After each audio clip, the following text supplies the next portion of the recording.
Perfect. Welcome, everybody. Sorry for a little bit of a delay. I'd just like to welcome everyone to the Town of Greater Napanee regular session of council for August 29th, 2023. I just want to remind everybody that this evening's meeting is being recorded and live streamed to the Town of Greater Napanee YouTube channel. We'll start off with our closed session meeting, which we held just prior to this evening's Committee of Adjustment. We'll look for a motion to rise and report from closed session. Moved by Deputy Mayor Calver, seconded by Councillor Hicks. If there's no further comments, questions, or concerns, all in favor of the motion? Opposed? Motion's carried.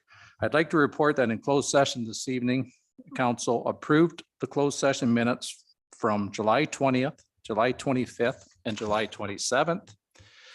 That Council received a report regarding personal information about identifiable individuals and gave directions to staff. Received a report regarding an employment contract and gave directions to staff, and received a report regarding collective bargaining agreements and gave direction to staff.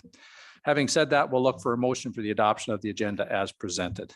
Moved by Councillor Shank, seconded by Councillor Pennell. If there's no further comments, questions, or concerns, all in favor of that motion? Opposed? Motion's carried. Is there any disclosure of pecuniary interest in the general nature thereof? Seeing none. So we'll move now directly into deputations. I believe we do have a registered deputation this evening, Mr. Aaron Fenney. So come on up, Aaron. I'll get you to sit in front of that microphone. Sometimes these microphones are a little bit pernickety, so you sort of really have to lean into it and speak into it. I know that we can hear you probably in the council chambers, but people at home sometimes can't. So go ahead and welcome.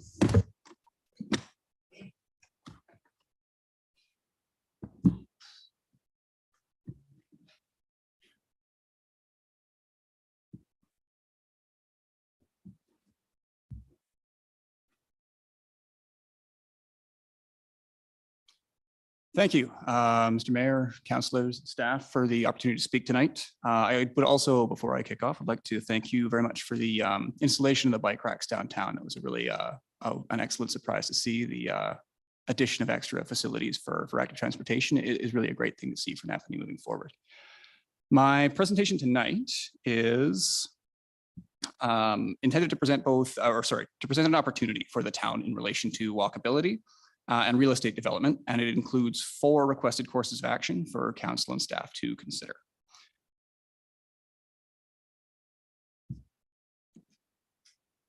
Oh, there we go.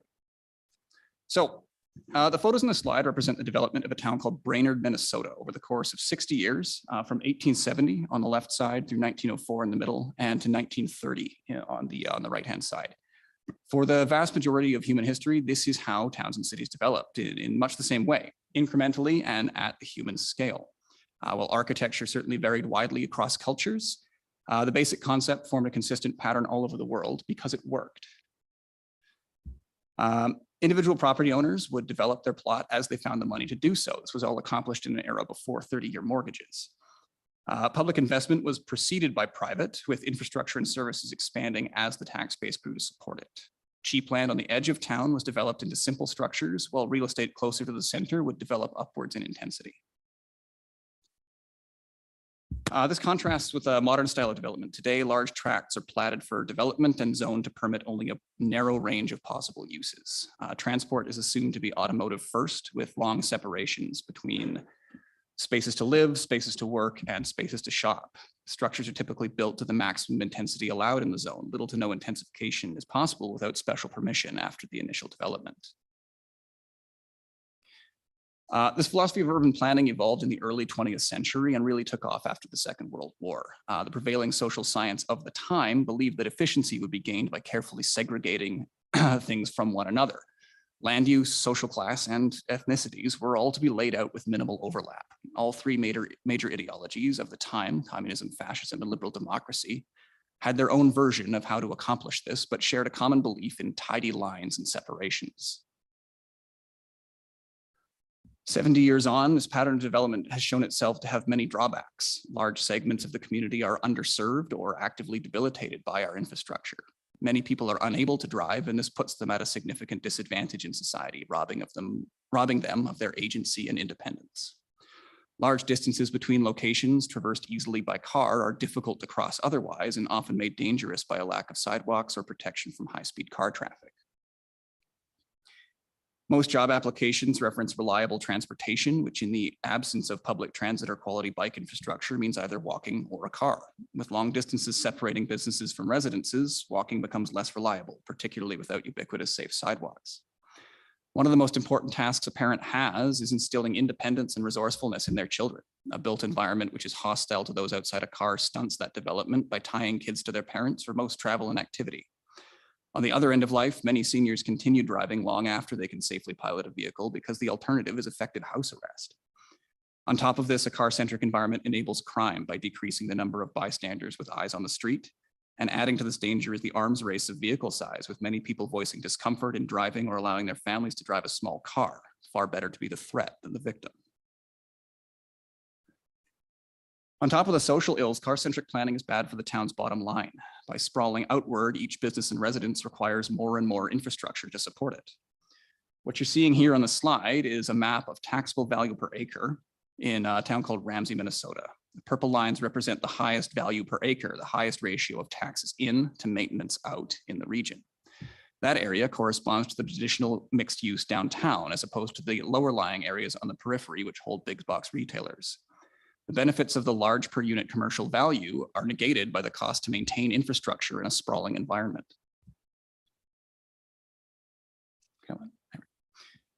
The fiscal impact of sprawl extends beyond that simple ratio.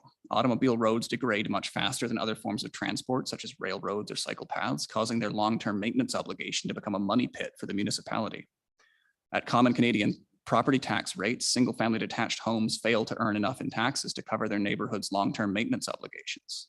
Historically, this was less of a problem, but today real estate is built to a near finished state.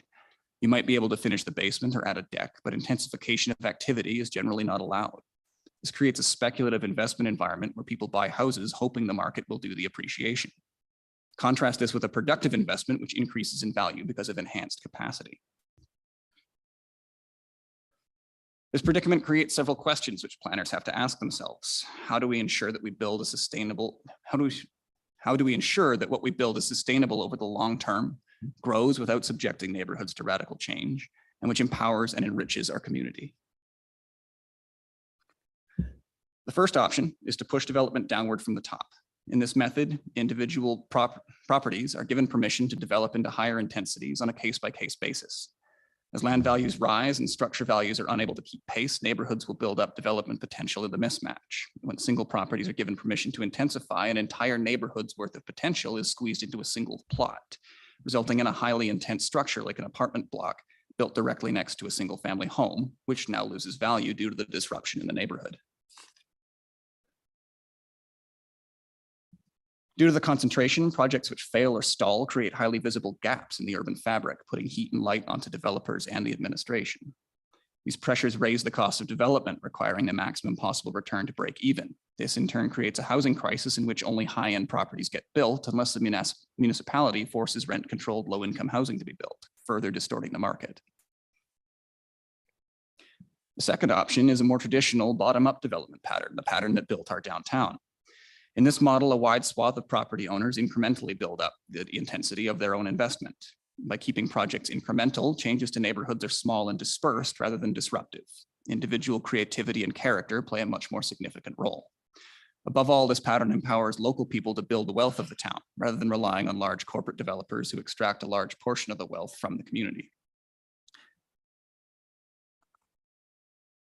Productive incremental investments include things like basement suites, garden houses, garage band businesses, and corner cafes. By distributing development potential to many different owners, the developments are kept modest and a failed project does not create a large scar on the landscape. Small-time developers are also more likely to use local contractors for construction and hire from the neighborhood to run their business.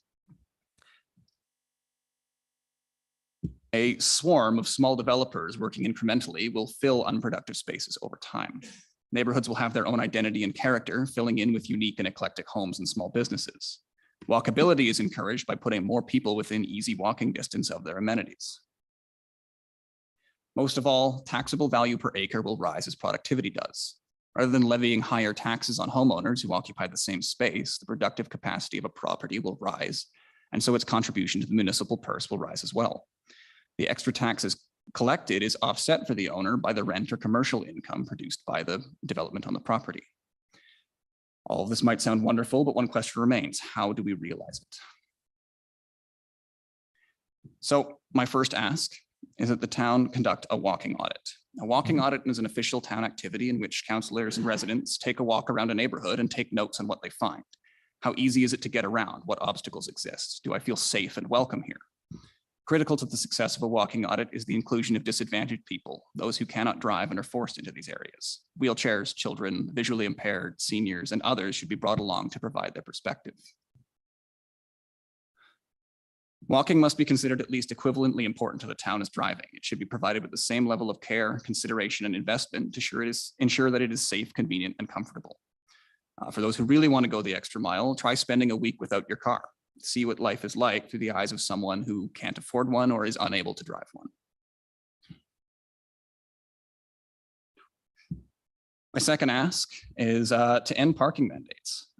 At present, any development in Napanee outside of the narrow downtown strip is required to provide a specified quantity of off-street parking. This is damaging to both the social fabric of the town and its finances. By forcing developers to build certain level of parking, we ensure that a significant portion of our landscape is unproductive.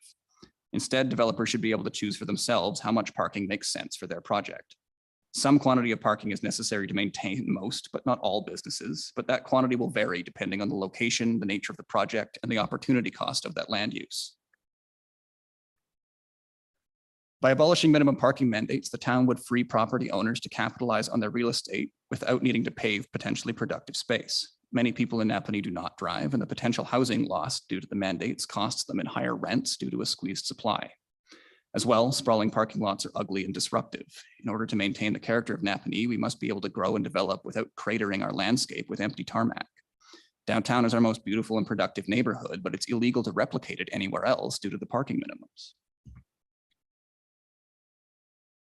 A third request is to enable accessory dwelling units, which is the coldest, most clinical possible term for a suite. These are the next increment up from a single family home. Large mansions are relatively easy to subdivide into duplexes and apartments, as we see around town, but smaller homes don't have that ability. Instead, they should be enabled to construct additional living spaces on their property. In 2021, the Ford administration passed the More Homes Built Faster Act, which, among many things, enabled any single family home in the province to add up to 2 ADUs regardless of zoning. What stands in its way are form regulations like the parking mandates I mentioned, as well as maximum lot coverages, setback requirements, and so on. We should capitalize on this opportunity and to encourage ADU infill across town. On top of relaxing regulation, the town should publish and distribute a how-to guide for property owners like the one I have here, which includes instructions on how to go about getting planning permission and provide a directory of local contracting firms ready to get to work. My last request to consider is to permit pedestrian-oriented commerce. So commercial and residential zones are currently strictly separated in Napanee. There are a small number of businesses one can run out of their home, but they favor office work rather than face-to-face commerce. This should be expanded, allowing people to run a small business out of their garage or set up corner coffee bars in the neighborhood. Impact to neighbors should be the determining factor rather than land use. There's considerable difference between a breakfast and lunch cafe and a nightclub. Businesses which create minimal impact on their neighbors should be permitted by right, with restrictions on noise and traffic rather than commerce writ large. Opening up residential zones to low impact commerce would encourage walkability and act as a multiplier on ADU construction. Location, location, location is the realtor's rallying cry, and close access to services like coffee, barbers, and greengrocers raises the demand for housing. Beyond the strictly financial, local neighborhood businesses create a sense of identity and character in a neighborhood. What planners call a third place, the first two being your home and your workplace, is a place where people gather to socialize and relax, somewhere that ties the community together. Think of a neighborhood pub in the UK. So the ideas I presented today are neither new nor untried. The most prominent local example of these is Guelph. The town administration decided in 2014 to adopt a new enterprise framework, which prioritized incremental infill and walkability over lateral expansion. As a result, they have achieved the second lowest unemployment rate in Canada and were recently ranked the #1 city in the country in which to find a job. Napanee is capable of similar results. What is needed now is a combination of thoughtful municipal policy, and a walk around town. Thank you for your time. Yeah, great. Thanks, Aaron. If you just want to hang tight, we'll see if council has any questions with respect to your presentation at all. Okay. Does anybody have any questions for Aaron with respect to his presentation? Yeah, go ahead, Councilor Hicks. It's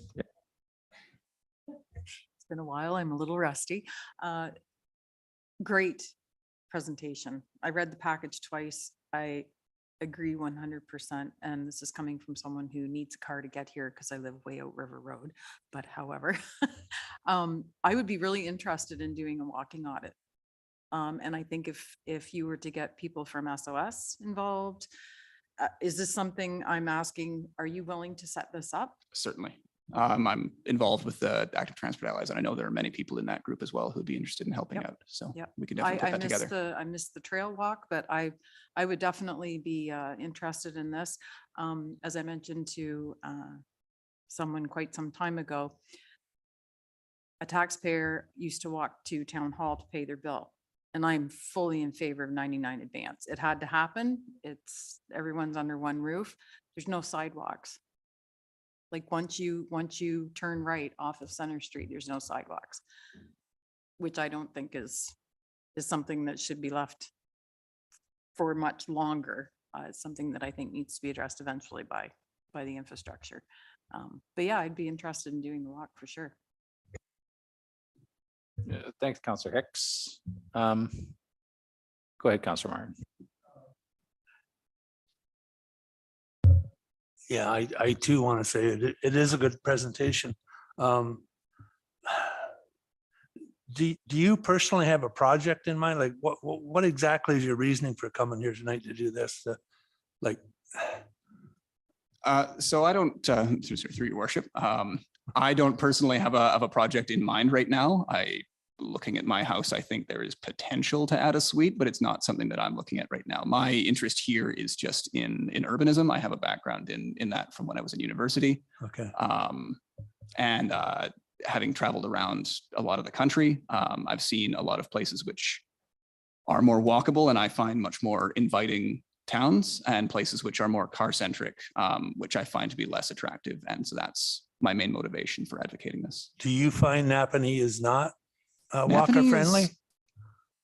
It depends on where you are, right? Downtown, very much so. Up on Center Street, not so much. And I think that as the commercial interests of the town move up into that Center Street area, it becomes less accessible to people who aren't driving. And I believe that the focus for the town's development should be both opened up to a broader audience of potential small-time developers, as well as focusing on what I believe is the best part of town here.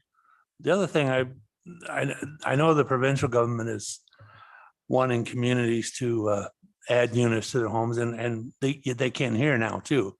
But you seem to be advocating very little parking, and I'm just, that's a concern of mine always, is parking when you have extra residential units available. You made a point of saying to eliminate parking. So I'm just curious why you would have that in your presentation. So, through your worship, the idea isn't to eliminate parking, it's to eliminate the minimum required amount. So for any given project, there's going to be an amount of parking which makes sense for it. And that I believe should be left up to the individual project manager rather than having a law which dictates a minimum amount. So you don't think we should have, as a community, we should have any control over the minimum parking? So I think that the best way to address that actually is a simple word switch in the code to take the parking mandate as it is and swap the word required for recommended. So the town would recommend a certain amount of parking for a given development, but if you had reason to say, no, I'm catering to a more pedestrian audience here, I want to use this plot of land for a business rather than a parking lot next to my house, then that should be an option which is available to you. Okay, thanks. That's all I got. Thanks, Councilor Martin. Go ahead, Deputy Mayor Calver. Yeah, through you, your worship. My only problem with cutting out or getting rid of the recommended amount of parking is that's great for that bill today. But 10, 15, 20 years down the road, when you want to sell that property, now it's got no parking to go with it. It may hinder the fact, all of a sudden you may end up having an empty building because no parking. So through your worship, there is definitely a movement within my generation seeking more walkable communities and a less car dependent lifestyle. I think that the development of parking, again, that is a concern. The property might lose value because there isn't as much parking. And I think that that is a calculation which should be left up to the individual developer to make their decision rather than a blanket policy across town.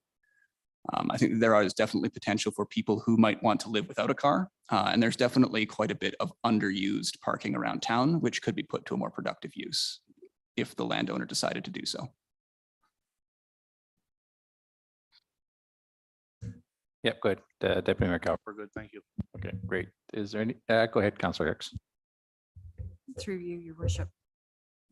So the gist of this is that by going recommended, if I have a property in town and I want to build an in-law suite and it's for my parents and they don't drive anymore, which is why I'm moving them from the country into town, but they're still mobile and they can walk downtown or they can walk to the library. I don't need a parking spot for them.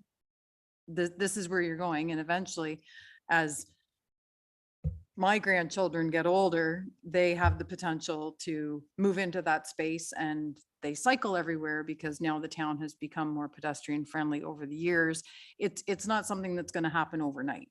Exactly. The It's- option this- exists. This is something where you're asking the municipality to start thinking about 20 years down the road and putting in place the policies and the infrastructure to allow for a more friendly municipality. Exactly. I mean, as it stands right now, if you were to add that in-law suite for your parents, you would be required to add another 1.5 parking spaces to your lot, which would then potentially run into your minimum landscaped space and so on and so forth and make the project just unfeasible. Whereas if you have the potential to build this space without a parking spot for people who don't drive, that allows them the opportunity to age in place with their family rather than needing to go to a retirement community. It's about opening up options for people who potentially don't want to live centered around their cars. Thank you. Yeah, great. Thanks, Councillor Hicks. Are there any other comments or questions for Aaron? Seeing none, thank you very much, Aaron. It's always interesting to, and I know we've met in the past, it's always interesting to see a different point of view or a different angle on things, especially Certainly. for our community as our community grows. So thank you very much for coming and presenting to us. Thank you, Mr. Mayor. If I might, I'd like to submit the example ADU code as something to potentially take a look at. Yep, sure. If you just want to bring it up and you can hand it to me or hand it to Madam Clerk, and we'll ensure that copies are disseminated to the members of council. So thank you again, Aaron. And I think you're probably aware we're right in the throes of an official plan review or update. I'm aware of that, yes. We're always looking for public input for that. So we do have an option of noting, receiving your deputation, and as well as forwarding your information on to staff with respect to our official plan. So if that's the motion or that's the direction that we're going, that's what we'll do tonight. So Thank you very much. thank you very much. So I'll look for a motion from council. Note and receive. And did you wish to forward the information on to staff with respect to the official plan? Sure. Motion moved by Deputy Mayor Calver, seconded by Councillor Hicks. If there's no further comments, questions, or concerns, all in favor of that motion? Opposed? Motion's carried. And thanks again, Aaron. Are there any deputations with respect that aren't registered? And I do believe we do have one, Mr. Hogle. So we'll just look for a motion to receive the non-registered deputation of Mr. Hogle, moved by Councillor Norrie, seconded by Councillor Martin. If there's no further comments, questions, or concerns, all in favor of that motion? Opposed? Motion's carried. Go ahead, Mr. Hogle. Thank you, Your Worship and Council, for hearing me. And I will keep it short. I know I'm limited to 3 minutes. I want to talk about rail safety, which is on your agenda tonight, and particularly as it applies to the area near the train station, which is a regular crossing point for many people, including the homeless people who cross there frequently. There's a well-worn path leading from there up to Derry Avenue, and it's used all the time. And Canadian National, which is requesting you to pass a resolution tonight declaring the week of September 18th to be Rail Safety Week, is well aware of this because they send their railway police up there periodically, and they do warn people and they do ticket them, and rightly so. I think that this could be very easily solved with something that we're all familiar with, and that's a fence. About a 200-meter fence.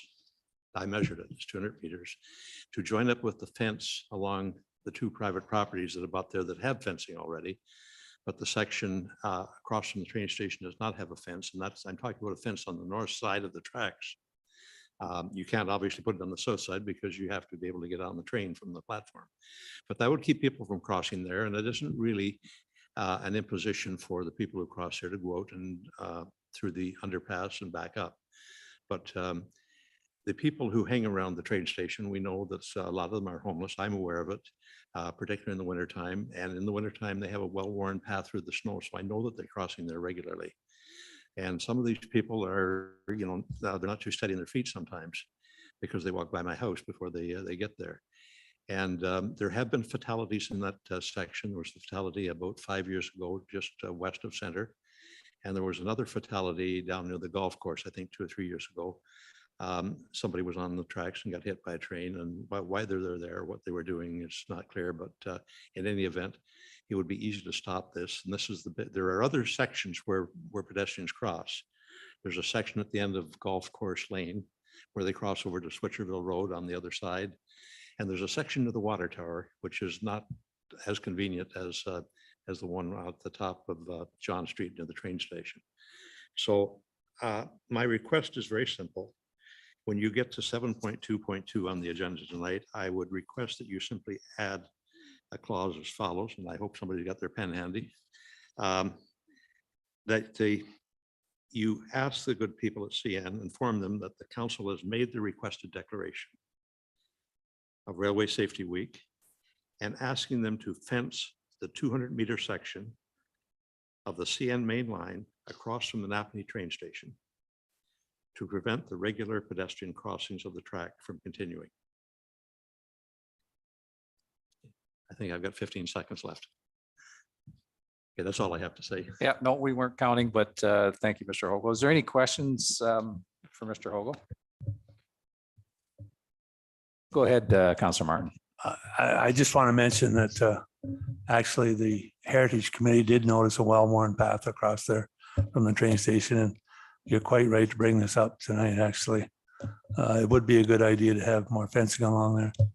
This battlefield is fenced, and the storage unit there to the east of the train station is fenced too. There was a chain link fence put in 3 or 4 years ago there. Good chain link fence. Battlefield has a good chain link fence. It's 200 meters to join it up. And that would stop it, and they would have to go down through the underpass. And something might happen to them, but at least it wouldn't be on the train tracks. I think it is a good suggestion. Thanks, Councillor Martin. Is there any other questions or comments for Mr. Hogle? Seeing none, thank you, Mr. Hogle. Thanks very And much. I can attest from personal experience that I had been at one point dispatched with respect to the trespassing over the tracks there. So I know where you're coming from. So thank you very much. And I'm going to ask Madam Clerk, rather than deal with this at 7.2.2, would it be more appropriate to note and receive and ask staff to send a message to CN to investigate the possibilities of erecting a fence along this section of tracks? Would that be appropriate, or do we should be dealing with it at Rail Safety Week?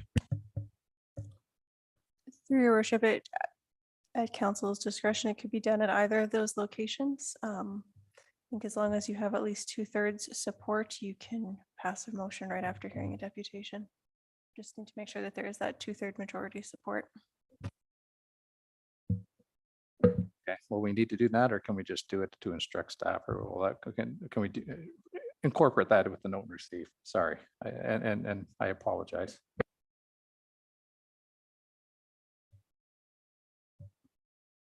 through your worship, I believe it can be incorporated in your motion to note and receive. Just if everybody wants to put up their hands to make sure we have at least 2/3 of people voting in favor of that, then we're definitely technically correct with respect to the procedure. Great, thank you very much. Would somebody like to make a motion? We'll entertain a motion to note receive, and if we wish, we can then also add on the portion of instructing CN to investigate the possibilities of putting a fence there. Councillor Nori, you are going to make that motion. Thank you very much, Councillor Nori, seconded by Councillor Martin. If there are no further comments, questions, or concerns, all in favor of that motion? Opposed? Motion's carried. And I believe we had the 2/3, Madam Clerk. Thank you very much. Next up, the adoption of the minutes. We'll look for a motion for the adoption of the minutes for special sessions of council on July 20th, 23, July 25th, 2023, and July 27th, 2023. Moved by Councillor Shank, seconded by Councillor Hicks. If there's no further comments, questions, or concerns, all in favor of that motion? Opposed? Motion's carried. Correspondence for information. Is there anything that anybody wants to, I know we received a couple of emails with respect to correspondence for information. Is there anything anybody wants to pull out and have a chat with? If not, we can note and receive those correspondences all under one motion. Seeing none, we'll look for a motion to note and receive the correspondence for information dated August 29th, 2023. Moved by Councillor Pennell, seconded by Councillor Shank. If there's no further comments, questions, or concerns, all in favor of that motion? Opposed? Motion's carried. Correspondence for action. The first item up is a proclamation request, childcare worker and early childhood educator appreciation. Is there anybody who would like to speak to this before we look for a motion?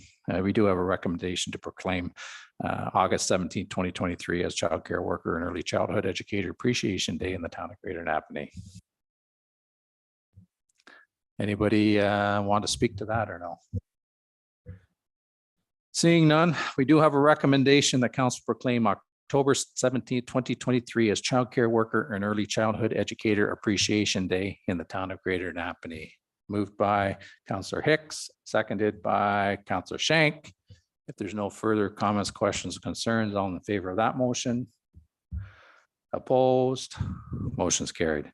Next proclamation request is Rail Safety Week, which we have just briefly heard about. We have a recommendation that council proclaim the week of September 18th through to September 18th through the 24th of September 2023 to be Rail Safety Week in the town of Greater Napanee. Is there anyone that would like to speak or talk about that? Seeing none, we have a recommendation, as you heard, to proclaim the week of September 18th through to the 24th, 2023 as Rail Safety Week in the town of Greater Napanee. Moved by Councillor Pennell, seconded by Councillor Martin. If there's no further comments, questions, or concerns, all in favor of that motion? Opposed? Motion's carried. Unfinished business, and I don't believe, Madam Clerk, we have any unfinished business.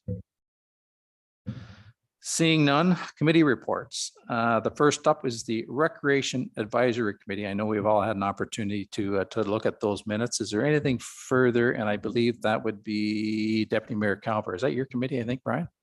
Is there anything further you'd like to add other than what's in the minutes that we've seen?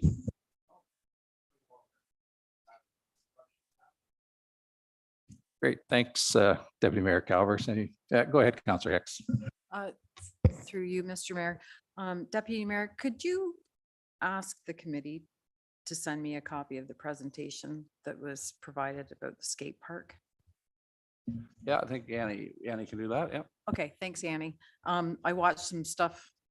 I'm an X Games fan, so I would really be interested to see what Justin presented to the committee. Thanks. Yeah, great, Councillor Hicks, and thanks, Deputy Mayor Calver. If there's nothing further, the next one up is the Pool Advisory Committee minutes, and I believe that may be yours, Councillor Pennell. Is there anything further you'd like to add to that? Thank you, Worship, through you. There's nothing really further I'd like to to add to it, but I'll just comment a little bit of that the what the pool committee's done, or aquatics committee's done, is we've asked staff to reach out to the company who's done our feasibility study in 2018 and see if they can update that for us for 2023. And also the committee is looking at providing some sort of aquatics programming for next year for the residents, whether that will be providing transportation to another facility till we get our own facility, because it's very important to have some sort of program available for all of our residents. So we're looking at that sort of thing as well. So I just wanted to mention that in case nobody's read the report. Thanks.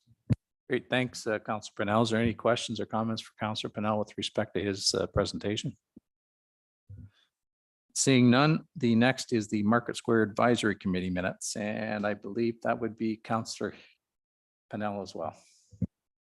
Thank you, Worship. Again, just we'll make a couple comments. Nothing new to report that's other than on report, but the committee has met and a couple times now, and our last meeting, we were presented with a schedule of the fall events that will be taking place here in this building and in the Market Square, which is extremely nice to know that the building's going to be used. That's what the town is wanting. It's going to be great. And also, we're still waiting to find out the results of the OFT grant that would help us do some improvements to Market Square. Great, here's hoping, and thank you, Councilor Pennell. Is there any questions for Dave at all? Seeing none, and finally, the Municipal Heritage Committee minutes, and I believe that may be Councilor Martin. That would be me. Yep. Actually, we have two Municipal Heritage Committee meetings there, July 20th and the August 17th one. We're working on both the tours, the digital mapping tour, and as well as we've come up with a new idea for a walking tour, and kind of along the lines of a ghost tour type thing, where we have a guide basically take a tour from when we haven't decided on everything yet. So we're still in the talking phase of this, and probably the next meeting we have, we'll have more to say on the tours, but that's what we've been working on the last two meetings. And unless Jessica has something else she wants to add to that, the reports are pretty much speak for themselves. So I'll let that go for that. Yeah, great. I appreciate that, Councilor Martin. And I know the last time we had a haunted walk tour, it was very successful and it was very well received. So hoping to see that again. Well, we're also trying to get the high school students involved in a bit of a mini walking tour, and have somebody dressed in period clothing at each location, possibly. That's some of our ideas that have been come out in the committee. So, but it's not finalized yet. So we're still working on that. Yeah, no, that's fair. And thank you very much. Is there any questions or comments for Councilor Martin with respect to his report? Seeing none, we look like we can note and receive the Recreation Advisory Committee minutes, the Pool Advisory Committee minutes, the Market Square Advisory Committee minutes, and the two reports from the Municipal Heritage Committee minutes all under one motion. So who would like to move that? Moved by Councilor Pennell, seconded by Councilor Hicks. If there's no further comments, questions, or concerns, all in favor of that motion? Opposed? Motion's carried. Thanks, folks. Activity reports. First up is the Community and Corporate Services Activity Report, and I believe that would be Mr. Zatterberg, I think. Thank you, Your Worship. The only thing additional to the report is that it says in there the pickleball court lines in North Fred were supposed to be down on August 23rd, but it's now tomorrow. Tomorrow, we promised they're going to show up. Yes, I know that it's been a while coming, so hopefully they will. So is there any questions or comments? Go ahead, Councilor Pennell. Thank you, Worship. Through you, I just want to say that thank you very much for everybody who was on the hiring committee to seek out a deputy fire chief. I understand it was a successful hire, and that the new deputy chief will be starting on September the 18th. So we will welcome that person. Yeah, thank you. Thank you, Councilor Pennell. And I think we may have an opportunity to meet him that night too. I think if I'm not mistaken, am I right, Chief? You are correct, through your worship. Thank you, Chief Hammond. Activity report. Sorry, is there any further questions or comments for Brant with respect to his activity report? Seeing none, the activity report for financial services. And I believe, Nathan, will you be speaking to that?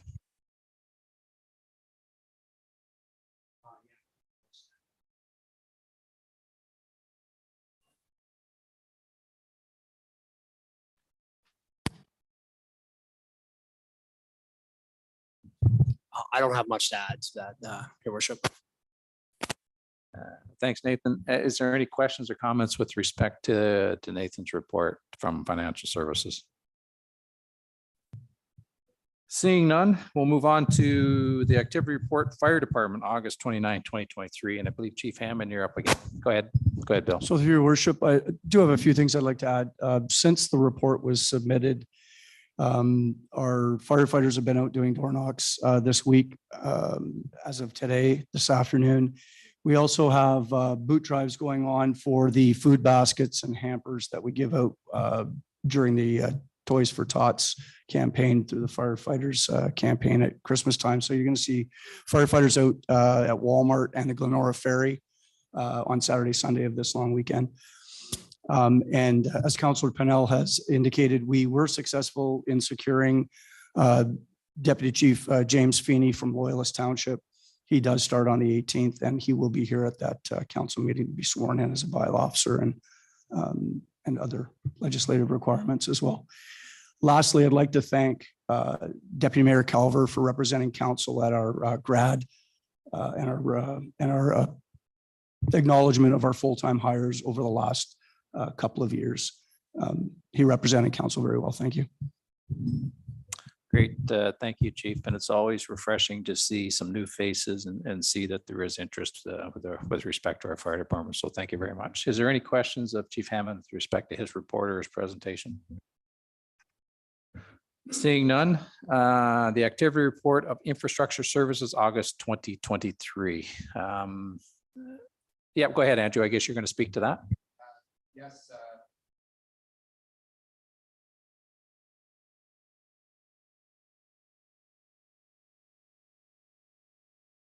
There we go.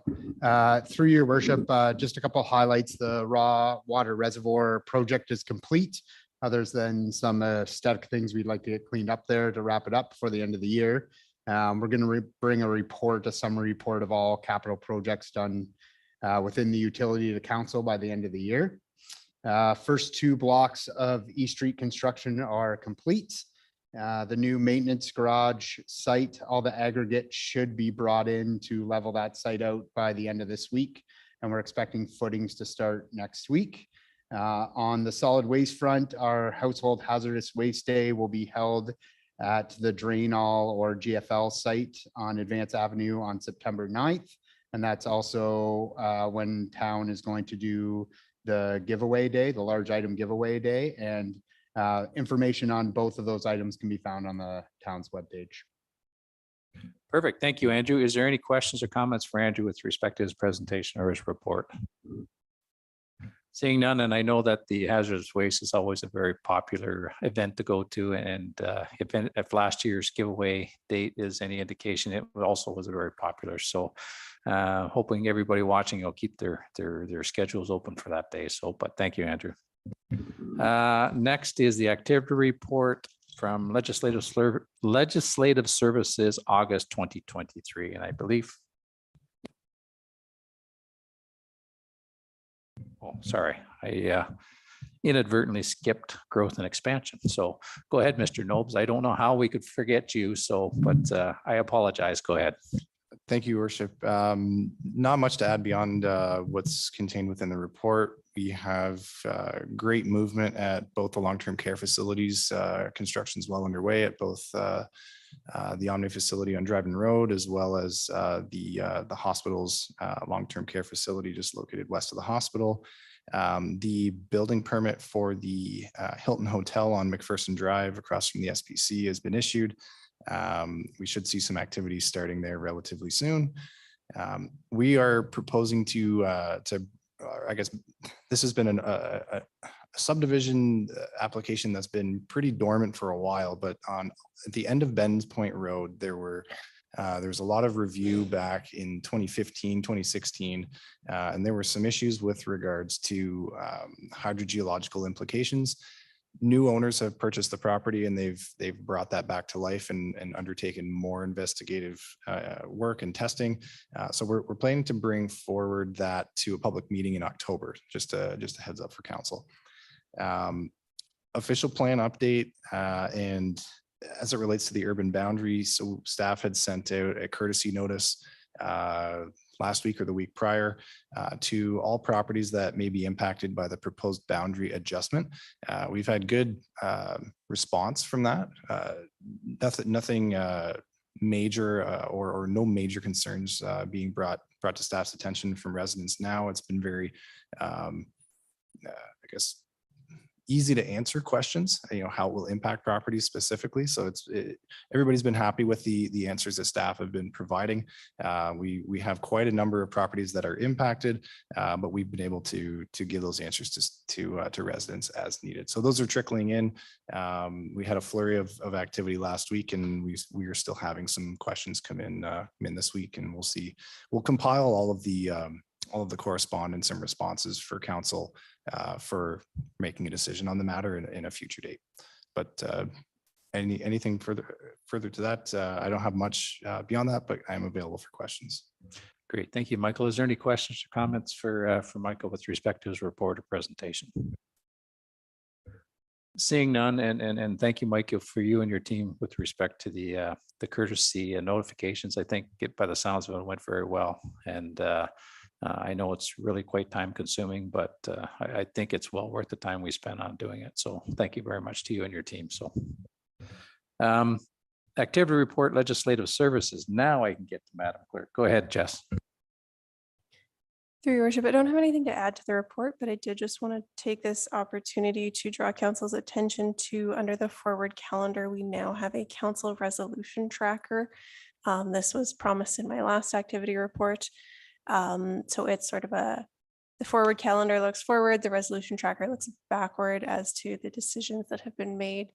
On this one, because it's the first one, shows everything all the way back to the start of your term. Going forward, we're only going to be showing new items and those items that are still outstanding, just so that it'll be slightly shorter. If there's any other questions about the report, I'm happy to take those. Thanks, Jess. Is there any questions for Jess with respect to her report or her presentation? Seeing none, and I think Jess knows me too well that my memory is probably not as good as it used to be. So having the tracker is a very beneficial item for especially me. So thank you very much. The E11 report for July 2023. Are you going to speak to that as well, Jess, or Brant? So through your worship, we now have a full month of data for July, which is presented here. As we get more time in the system, we can start providing you month over month comparators. And hopefully this tool will increase in usefulness. But if there's any specific questions about how any of these closure rates or time to close or any of that is being calculated, or what's in a specific category, let us know and we can try and find that information for you. Thanks, Jessica. Is there any questions or comments with respect to Jess's report or her verbal information on the E11 reports? Seeing none, I think that's all the activity reports we have. So we'll look for a motion to note and receive the activity reports of Community Corporate Services, Financial Services, Fire Department, Infrastructure Services, Growth and Expansion, Legislative Services, and the E11 report for the month of August of 2023. Moved by Councillor Shank, seconded by Deputy Mayor Calver. If there's no further comments or questions or concerns, all in favor of that motion? Opposed? Motion's carried. Staff reports, 11.1, Community and Corporate Services, Municipal Facility Allocation Policy. Annie, I think you're going to speak to that.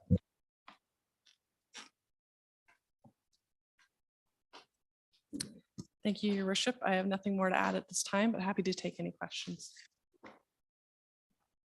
Does anybody have any questions or comments or concerns for Annie with respect to her report?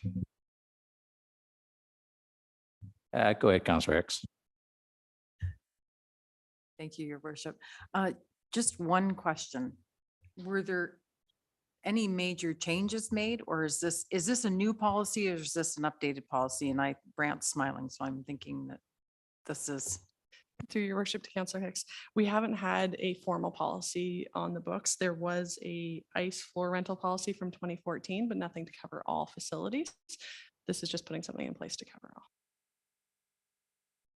And Yep, go ahead. Your Mr. worship, Hubert. I understand this was reviewed by the Recreation Committee as well, right? Yes. Yeah, go ahead, Councillor Pennell. Thank you, worship, through you. Any, with reading the report, I see that if someone wants to rent a facility from us, that they're required to provide proof of $5 million insurance. Through Your Worship to Councillor Pennell, for the large organizations, it wouldn't be for a one-off hall rental. Oh, okay, thanks. That was no need to carry forward. Thank you. Thanks, Councillor Pennell. Is there any further comments or questions? Seeing none, we have a recommendation that council receive for information the municipal facility allocation policy report, and further that council adopt the following policy as presented. Moved by Councillor Pennell, seconded by Councillor Shank. If there's no further comments, questions, or concerns, all in favor of that motion? Opposed? Motion's carried. Thanks, Annie. Next up is the proposed partnership Deserano Transit. Oh, you're speaking to that one as well? Go ahead, Annie. The same applies to Your Worship. Happy to take any questions. Does anybody have any questions or comments? Go ahead, Councillor Pennell. Thank you, worship. Annie, I just have a little bit of a, maybe you could help me out trying to read these charts.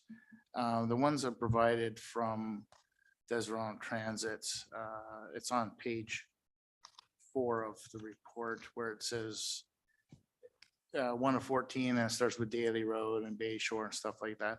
Could you explain to me what 1 to 41, I know that there's sequential numbers, but what does that mean on this chart? Through Your Worship to Councillor Pennell, those are the number of stops over the years 2021 to 2023 in those locations. So for Daly Road, there were 21 stops between those years. So on the mapping, there are different colors. So so Daly Road would be shown as a light cream color on any of the maps because those are the number of stops. Anything that was larger, as in Center Street, was the dark red as it had over 500, stops in those years. Okay, I understand. I knew that like Daly Road had 21 stops, but I see now that 1 to 41 is in that group color that they were less than 41. Okay. The other question I have is we're going to have some designated stops and they will be reviewed as required. I understand that. What's going to happen to the ones that are the one-off stops? The other locations that are presented on these charts? Through Your Worship to Councillor Pennell, currently Deserano Transit is looking to go to a fixed route as opposed to the on-demand. Any of the on-demand calls that wouldn't be on a fixed route would hopefully be picked up by a cab service or something along those lines. Okay, thank you. Great, thanks, Councillor Pennell. Is there any other questions or comments of Annie with respect to the proposed partnership with the Deserano Transit? Go ahead, Councillor Shank. So my question is for Jerry, if I read this correctly, or Annie, is that the $308,000 budget that they have currently that they use, $93,000 of that is for funding eligibility. Is it the county paying our share or are we paying a certain share? Am I missing a line somewhere here, or is it the county paying the transportation costs through the town to that organization? That's the way I read it. Is that correct? Yes, Go ahead, through go Your ahead, Worship Annie. to Councillor Shank. The funding, the total funding would be split between, Loyalist is also putting in a proposal so that our portion would be the 93 over the 2 years. So the county would allocate it to the town of Greater Napanee, and then we would join the proposed joint transportation project with Toronto Transit. So it would come through the town, if that clarifies it. Yeah, and if I'll just expand on that, I think, Annie, is that there is some funding that's available initially. And prior to this term of council, we were going to engage in a transportation agreement with Loyalist and run a bus from here into Loyalist into the city of Kingston. So we sort of dissolved partnership on that and for a number of different reasons, but it just wasn't going to work. So the funding was still there.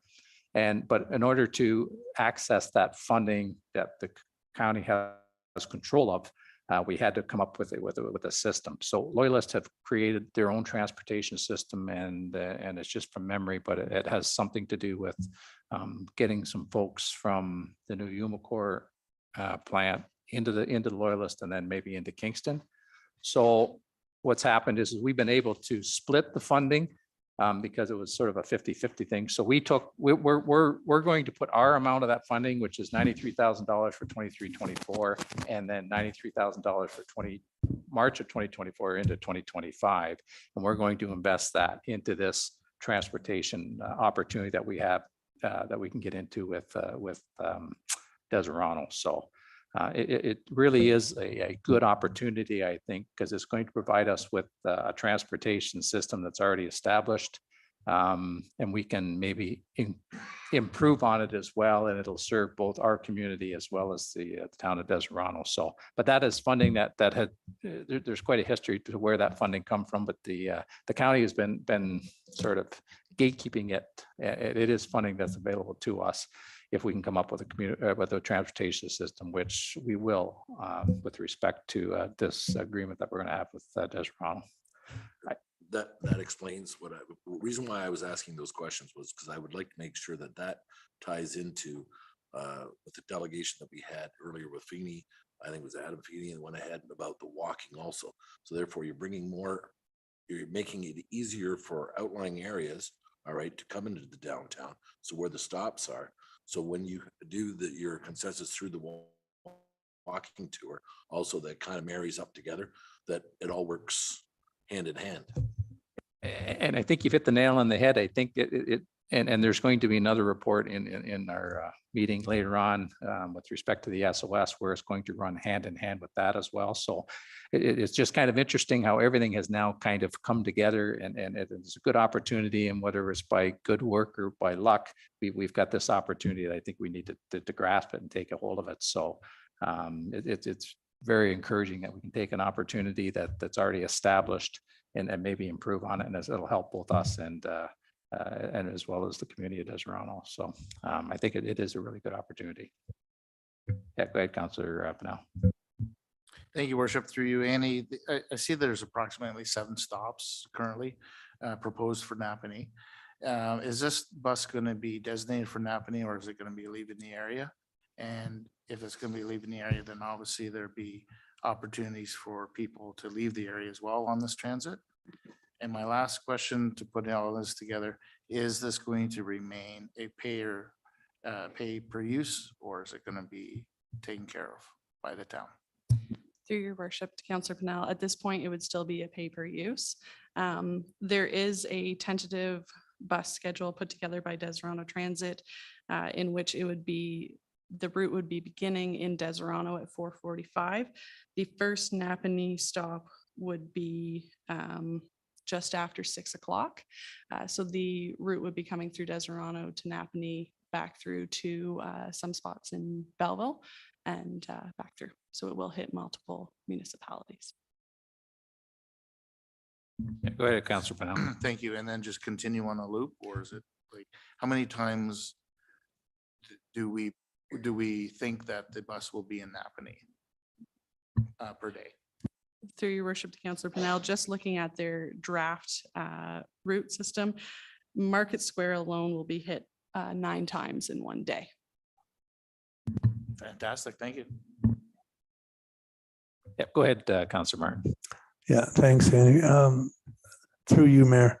Yeah, they're starting September 5th, I think it is. Like, is this an experimental route? Like, is it going to be is there a period of time they're going to like kind of experiment with the route and then change it if things change or? Through your worship to Councillor Martin. At this point, they've looked at the data from the last 3 years, and that's where the fixed route has come from. Yeah. They are more than happy to look at changing those and continuing the discussions as we see how the fixed route goes. Thanks, Annie. Also, so they're going to have designated stops and a fixed route. Like before, I think Deserano Transit operated on a you call basis and kind of like a taxi service as opposed to a bus service. So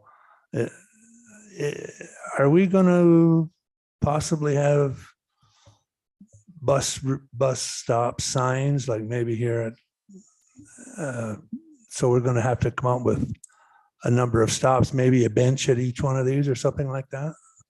Through your worship to Councillor Martin. Yes, some early discussions with staff have started, as well as communication plan, signage and everything as well.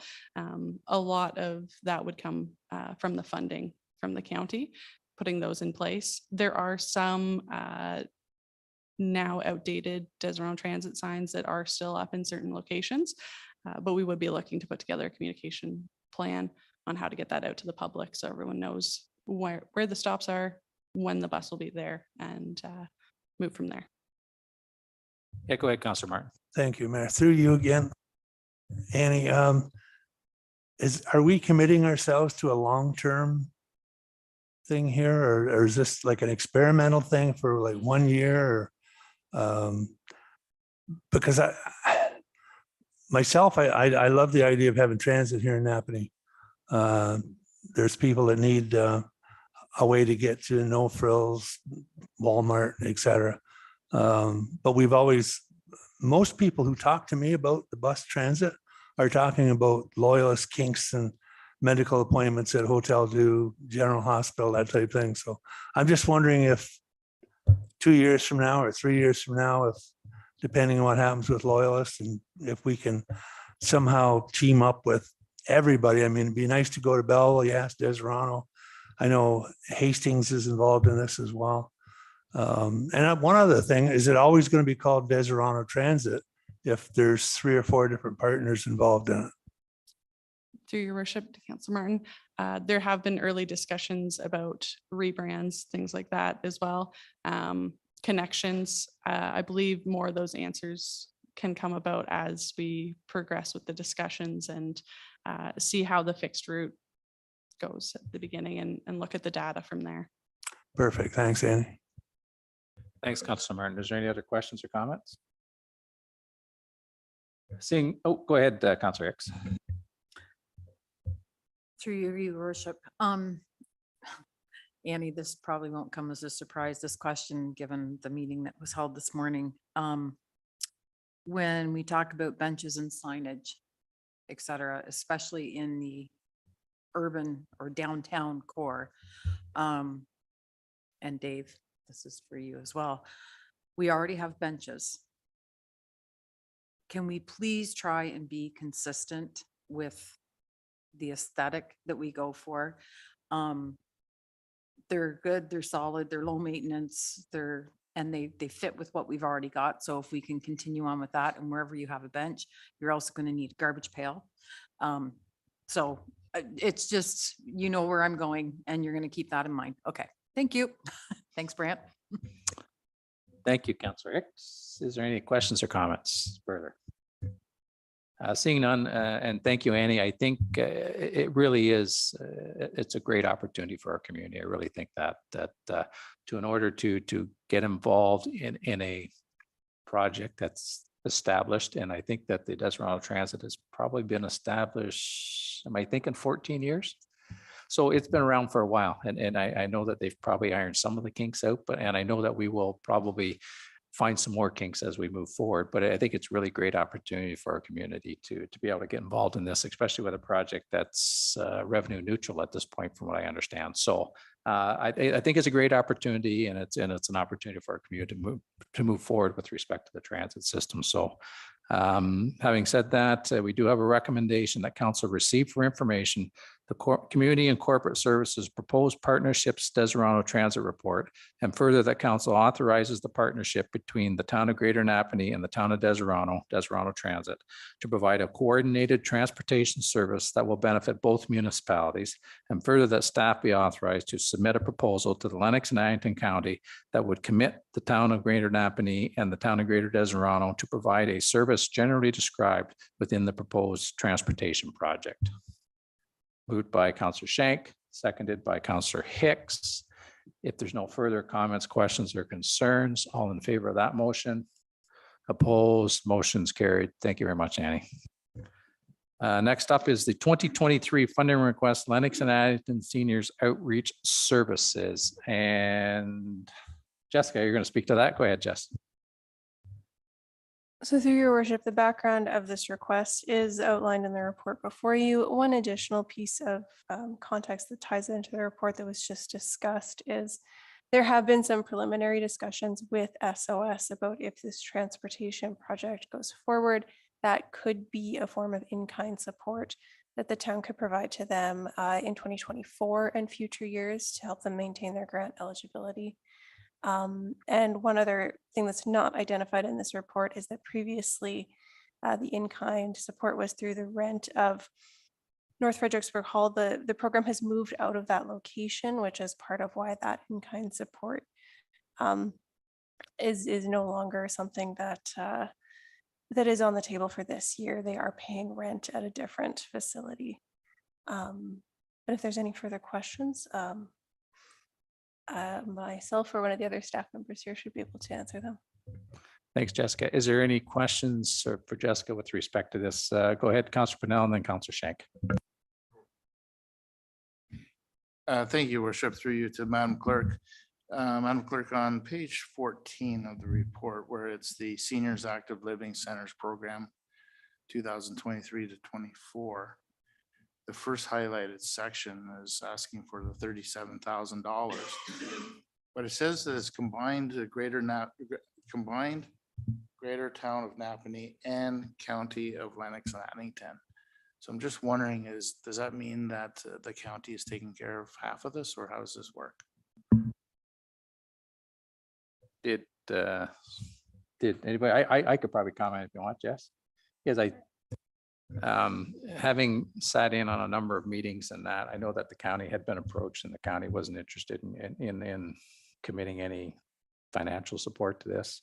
There also had been a number of meetings with the other lower tiers to see if the other lower tiers were interested in investing in this program, which I think is an invaluable program to both our community as well as the county, to be quite honest with you. But in any event, there didn't seem to be any appetite at this point. So, but we had knocked on those doors and investigated those options. So, and I think probably last year or the year before that the county did, there was some funding provided by the county with respect to the SOS. So, but there was no appetite for this year. So, again, I think that this organization, we couldn't provide the product that they're providing to us with respect to what they're giving us, especially with respect to our seniors. And it's interesting that we may be able to, rather than have a cash payout next year, there's going to be an opportunity for an in-kind, I think, with the service, with the transit, because they do need to move their people around as well, and that's very expensive for them. So it's a really good opportunity, I think, for that. But I hope that answers your questions. It does very much. Thank you. Is there anybody else that has any comments? Go ahead, Councillor Shank. Sorry, I forgot about you. So why did they call it LNA Senior Outreach Services when LNA doesn't compete? Only Greater Napanee puts into it. But that's my little shot.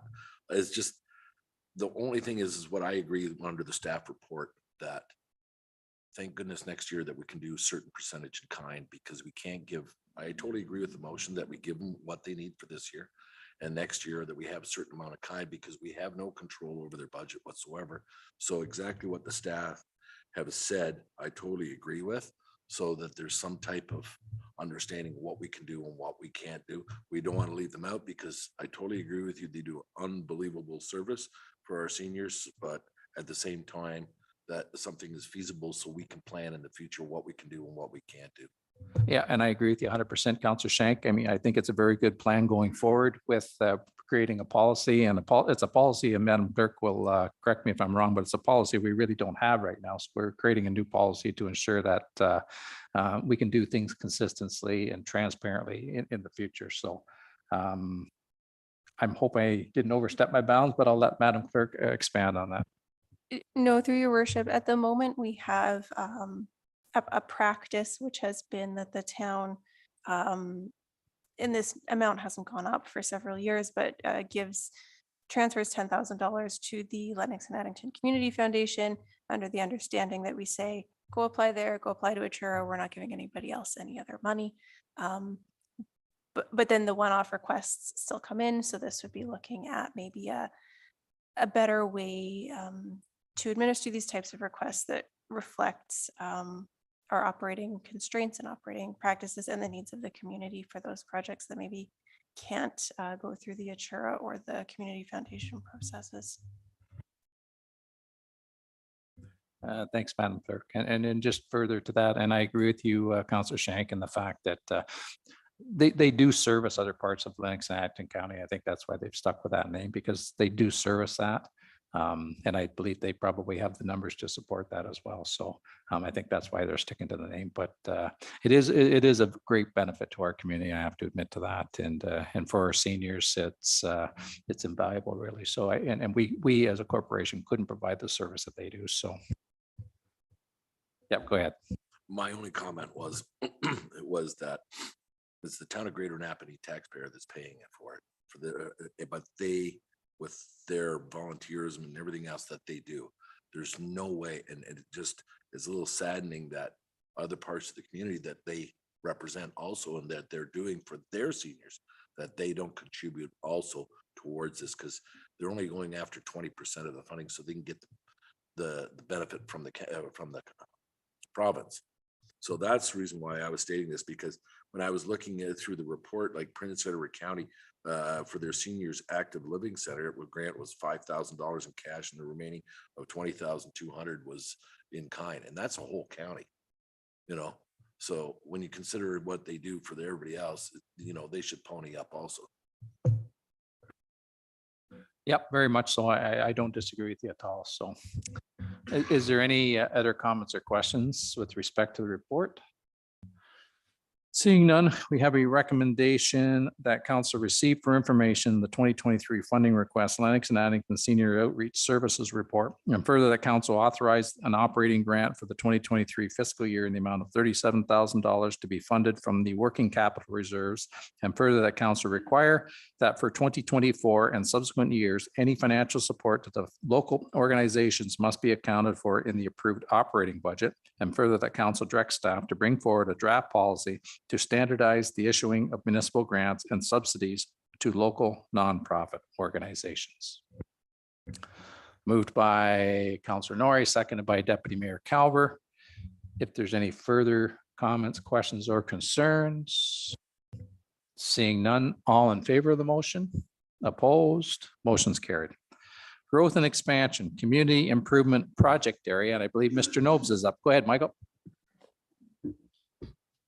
Thank you, Your Worship. On the agenda this evening, staff are proposing that council pass a bylaw to designate the whole of the municipality as a community improvement project area.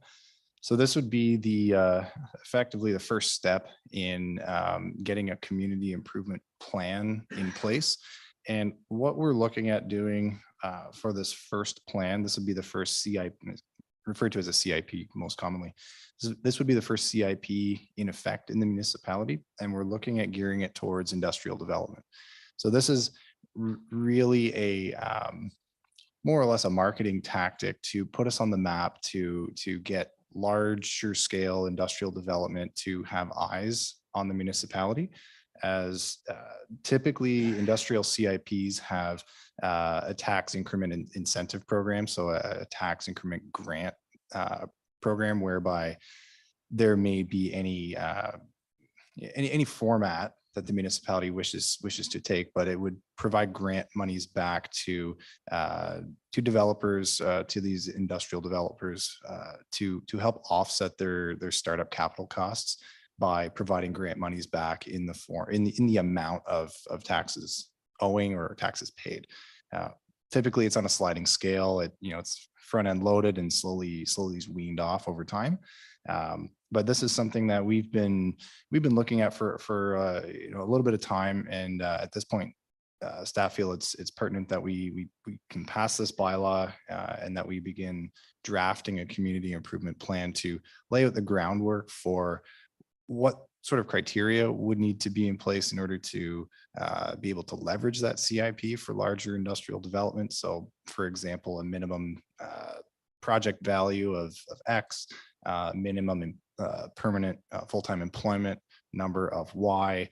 We can work those details out, but this first step is really to lay the groundwork to put in place this bylaw to note that the municipality is a community improvement project area, and we'll follow up with the plan. We have an internal timeline that we're looking to get this in place before the end of the year, and we think we can meet that. So if there's any questions, I can answer those. Yep, thank you, Mr. Nobes. Is there any questions of Michael with respect to his? Go ahead, Councilor Pennell. Thank you, Worship. Through you, Mr. Nobes, we're kind of asked to pass a bylaw, not knowing what the figures are going to be. It's kind of scary, raises a flag for me. But I understand the whole CIP concept, and it's a great idea. I'm just wondering, you want to have this out by the end of the year. Would we as council have the opportunity to see a draft of what you're thinking of, what you were just saying about the size of business and stuff before it actually is final read? Through your worship, absolutely. So tonight is really just to state, effectively note that the municipality is a community improvement project area. To implement that statement effectively, we need to have a plan in place. So it's going to be the creation of that plan where we'll have council input, public meeting before passage of that plan. Without a plan, nothing happens. We're just noting that the whole municipality is an area that we can implement community improvement plans, but we would follow up throughout the course of now until the end of the year with drafting that plan and getting it in front of council and the public and getting that feedback before council making the decision to solidify what that plan looks like and what criteria is included. So that's forthcoming. It does seem like a cart before the horse with the plan following thereafter, but this is almost a future proof if we want to have a downtown CIP or a Market Square CIP or any CIP anywhere else in the municipality. This is essentially future proofing, bringing in those plans down the road too. Great, thank you. Yep, great. Thanks, Councilor Pennell. Is there any other questions or comments?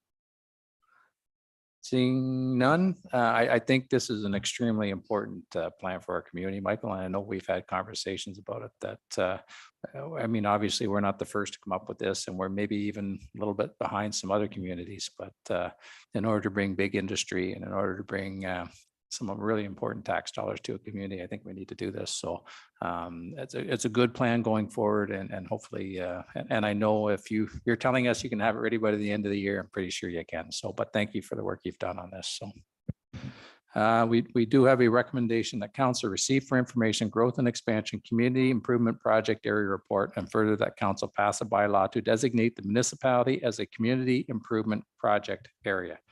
Moved by Councillor Shank, seconded by Councillor Hicks. If there's no further comments, questions, or concerns, all in favor of that motion? Opposed? Motion's carried. Thank you, Michael. I guess you're up again. We have growth and expansion, PLZA CO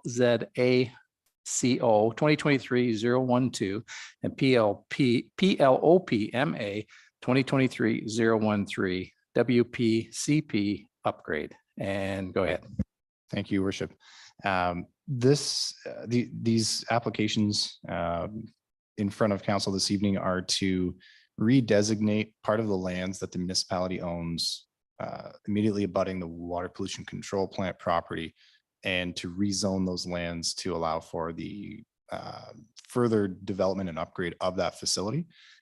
Over time, in the past number of years, the municipality has strategically purchased property around the existing plant in order to facilitate this future expansion. This is really just putting in place the planning framework and permissions to see that project through to fruition. So really, it's a portion of the site's already designated and zoned for the use. At the time of official plan designations and zoning bylaw boundaries, the town had not yet owned lands around. Now that we do, we're able to essentially bring the line over to allow for this expansion to proceed. So we have not had any comments, questions, or concerns from any neighboring property owners. There were a couple of individuals at the public meeting that were looking just for more general information. They have been followed up with, but following that, we have not had any further comments, questions, or concerns up until this evening. So staff's recommendation is for approval tonight. Great. Thank you, Michael. Is there any questions for Michael at all or comments? Yep, go ahead, Councilor Pennell. Thank you, Worship. Just a comment. It probably doesn't mean anything, but I just want to let you know, I read the report, that on page 10 of the report, it says change from R6 EP to M4-5, and I do believe it should be M5-4. Just a little thing, just want to make sure that you knew I read it. Thanks. I'll note through your worship, it's correct on the bylaw. Thank you, Councilor Pennell. And it had nothing to do with a number, so very impressive. Had nothing to do with a number. Very impressive. Was there? Okay. Is there any other questions or comments? Yeah, go ahead, Councilor Shank. Mike, this is this reason why I agreed with your CIP, what you did beforehand. This is just future planning as the municipality grows, is being ahead of the curve. With the water control, where the plant is right now, where the sewage plant is, what we did in the past was we knew as the town grew, we needed that extra property for it to continue, because there's no way it'd be totally against all things to move it to some other location. So in previous councils, what they've done is when a piece of property came up for sale that was very close proximity around that plant, the town went ahead and bought that. And with their foresight of what they've done and what you're doing here, I think it just makes the town grow in an efficient and a correct manner, thinking ahead of the curve instead of behind the curve. So I agree with the CIP that you're doing, and I totally understand what you've done here. Thanks, Councilor Shank. Is there anything else? Any other comments? Seeing none, we have a recommendation that council receive for information the growth and expansion PLZACO 2023-012 and PLOPMA 2023-013 WPCP upgrade report, and further the council approve the applications subject to the following conditions. The council consider and decide on the merits of written and verbal submissions received up to and including the council meeting, and that should new information be received or further input received, raise points for further consideration. This report and opinion herein be revisited as needed. Moved by Councilor Shank, seconded by Councilor Pennell. If there's no further comments, questions, or concerns, all in favor of that motion? Opposed? Motion's carried. Thanks, Michael. Infrastructure services, speed reduction on Van Leuven Road and Kimmett Side Road. And welcome, Jeff. I guess you're going to speak to this one. Yes. Through your worship, yes, staff report tonight is just a recommendation to reduce the posted speed limit on both Van Leuven and Kimmett Side Road from the current 80 to a 50-kilometer-an-hour zone. The background for bringing this report tonight is staff have begun to receive increased amount of resident concerns in this area due to increased volumes and speeds on both of these roads. Amongst that, anytime we receive concerns like that, we reach out to the OPP in conjunction with the rest of the departments and just do an audit on it. And upon our audit with the OPP, it looked back a few years ago when the 60-kilometer area zone was moved north of Goodyear Road on County Road 41. That it was to accommodate the commercial motor vehicles turning south off of Goodyear Road on the County Road 41. Moving that 60-kilometer zone north, inherently people started traveling Van Leuven and Kimmett Side Road, feeling they were going to get a time saver getting to their work to and from. So upon this review, and in conjunction with increased commercial and industrial growth in that area, more roads are being built in that area. It just lends itself to the same urban fabric as the rest of the town. And we feel that 50 would be warranted in that area. In conjunction with the bylaw, Jessica and her department did send out letters, were mailed out to the 51 property owners where their information was available through MPACT with request to reply back by August 23rd. There is a couple numbers to update in this report. As of yesterday, August 28th, there was a 51% of recipients responded in favor. If you took out the non-commercial entities and only looked at the residential entities, for hopefully probably more of them were responding back, it was a 72% in favor of the speed reduction in those two areas. If there's any other questions, be happy to answer them. Yep, great. Thanks, Jeff. Is there any questions for Jeff? Go ahead, Dave. Thank you, Worship, through you. Jeff, I'm going to rely on a little bit of your knowledge here. And I see that the report's asking or saying that there'll be 6 signs purchased, so 3 on each side. What's your thoughts about maybe extending another couple of signs past where, if we're heading easterly on Van Leuven, where it turns on to onto Kimmett, onto the gravel section, and maybe this will help us with the ongoing dust problem that we have for the residents there. I'm not asking for it to be done, but I'm just asking what your thoughts are and your experience would be, if that would help. No, through your worship, we would encompass the whole area. So those signs would be, I believe, if I have to recalculate again, it would be a sign would be placed at either leg entering onto Van Leuven Kimmett Side Road. So at the intersection of Van Leuven and Kimmett Side Road, there would be 3 there, 1 at 41, 1 at Kimmett and Goodyear. And yeah, so yes, that those areas would be taken into account as well. Okay, thanks. Yeah, and if my memory serves me right, I think the signs have to be at a certain distance apart anyways for the, under the Highway Traffic Act. So I'm sure that, yeah, that's probably why they're going to be placed where they're going to be placed. So go ahead, Deputy Mayor Calvert. Yeah, through your worship. So we put this through and we dropped the speed limit down. Are we going to get some policing out there to also control it, because signs just sitting there by themselves, you know, after it's been 80 kilometers an hour for so long, you know, you're dropping at 30 kilometers. That's pretty substantial. I think we should have some policing out there to also help enforce that and bring that to light. And would there be any kind of a warning grace period time, or would it be just boom? These matters are typically handled just straight through the OPP. So we don't really, we do have conversations back and forth. I haven't said past practices. I believe the OPP is pretty lenient for the first period of this, and usually do issue warnings.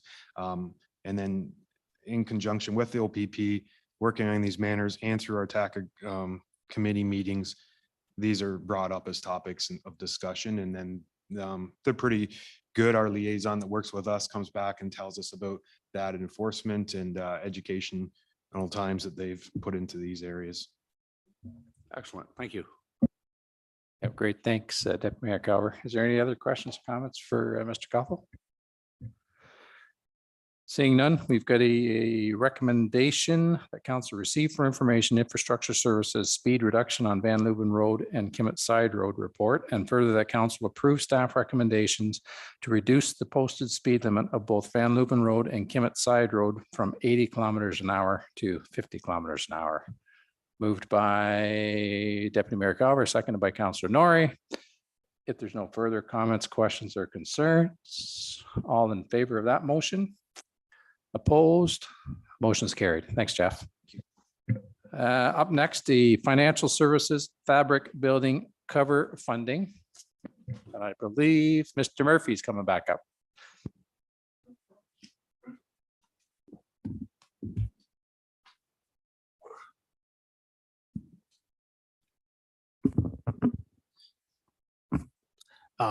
Not a ton to add here, your worship.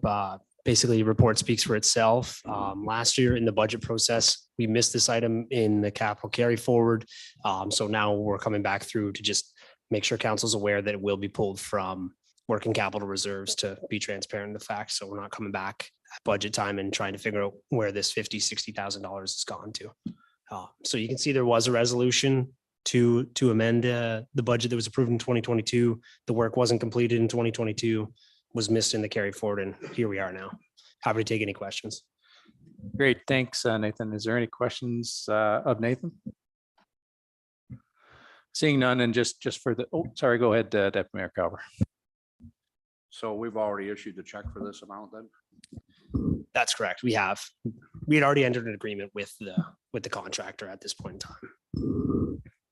Yeah, thank you. And that the cost hadn't changed from 2022, so it's the same cost. So great, thank you. Is there any other further comments or questions? Nope. Okay, thank you. We have a recommendation that council receive for information financial services fabric building cover funding report, and further that council authorize staff to fund this project to a total of $64,337 from working capital reserves. Moved by Deputy Mayor Calver, seconded by Councillor Martin. If there's no further comments, go ahead, Councillor Shank. So just so this is clear. This was done in May 10th of 2022. They didn't carry it forward, but the check was issued for this. So what sparked this was, sorry, through your worship. What sparked this was Public Works had sent a request in for a capital account for this project to finance, at which point in time, when our former treasurer was still here, I asked her, do you recall this being carried forward in the 2023 budget? We both looked through, it was not captured there. So this resolution was on the books previously. Nothing was paid for. The invoice came through in 2023 for this that was previously approved. Then it sparked, okay, we need to account for this in our reserves. Yep, thanks, Councillor Shank. Thanks, Nathan. Is there any other questions or comments? Seeing, oh, go ahead, Councillor Hicks. Through you, your worship, and this is directed to Jessica. So is this an indication of where the resolution tracker is going to come in very, very handy so that this sort of thing is not going to slip through the cracks? Yeah, so through your worship, anything that has the potential to impact reserves is just going to stay that orange in progress until year-end adjustments are done. That way they're all in one place for finance to track easily. Thank you very much. Thanks, Councillor Hicks. Is there any other comments or questions or concerns? Seeing none, I believe we've got a motion on the floor. We'll call the vote. All in favor of the motion? Opposed? Motion is carried. Mr. Mayor, I just want to point out that I abstained. Yeah, thank you. Thank you, Councillor Pennell. Financial services, sale of 45 Commercial Court. I believe that'd be you again, Nathan. Go ahead. So through you, your worship, as council's aware, the sale went through at the 1st of August. Rather than letting this sit and wait and, speculation arise on what's going to happen with the proceeds, just wanted to get this in front of council now. We don't need a final decision on how these are distributed today. The recommendation I put forward is really almost an arbitrary amount at this point in time.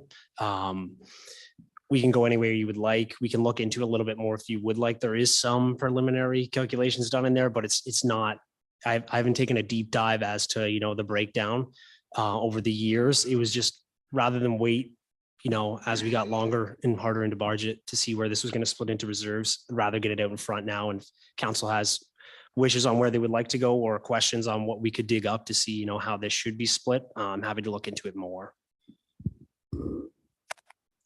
Thanks, Nathan. Is there any questions or comments for Nathan? Go ahead, Councillor Pennell.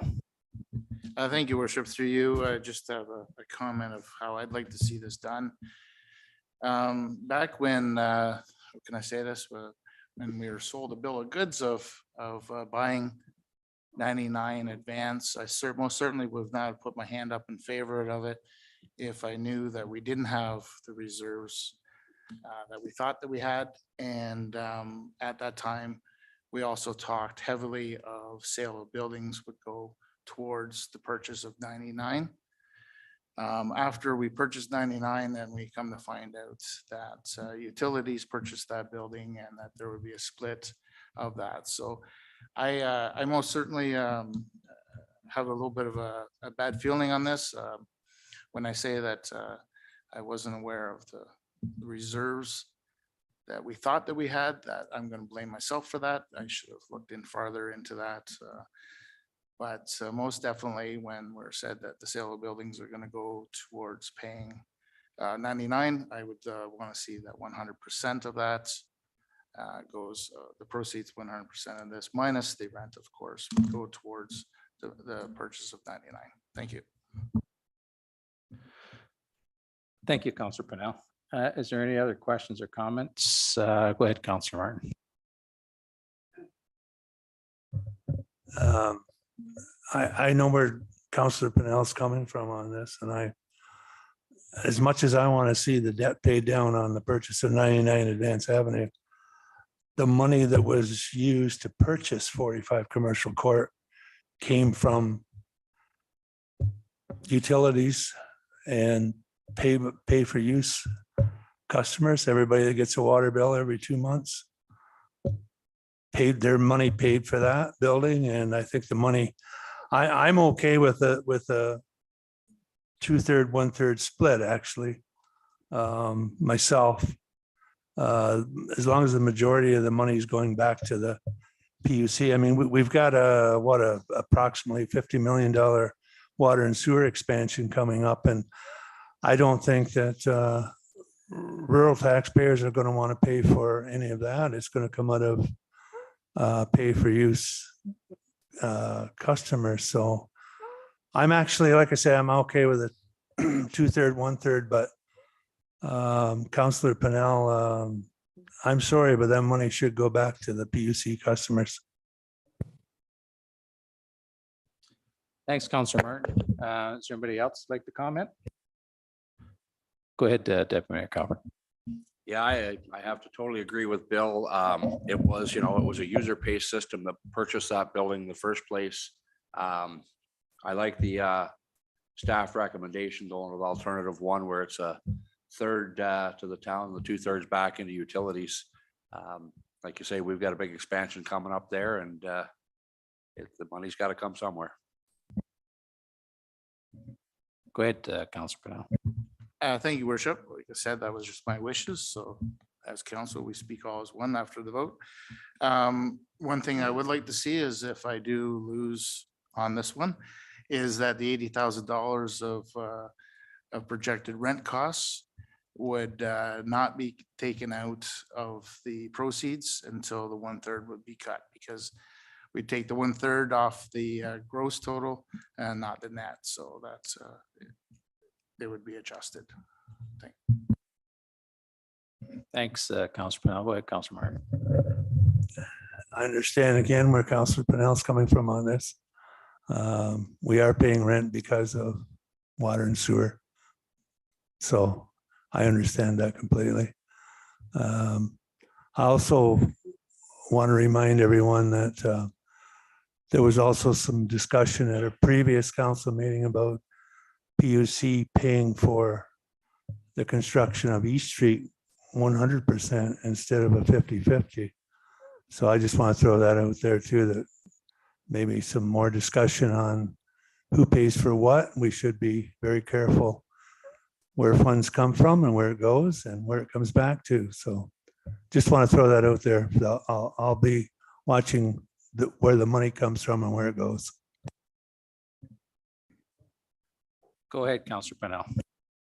Just a rebuttal on that. Thank you very much, Mr. Mayor. I do believe when we talk about East Street, that was just a loan from that I can be corrected if I'm wrong, but I do believe that there will be a repayment towards utilities. Maybe staff can help me out on that, but I don't think they're paying for the whole thing forever.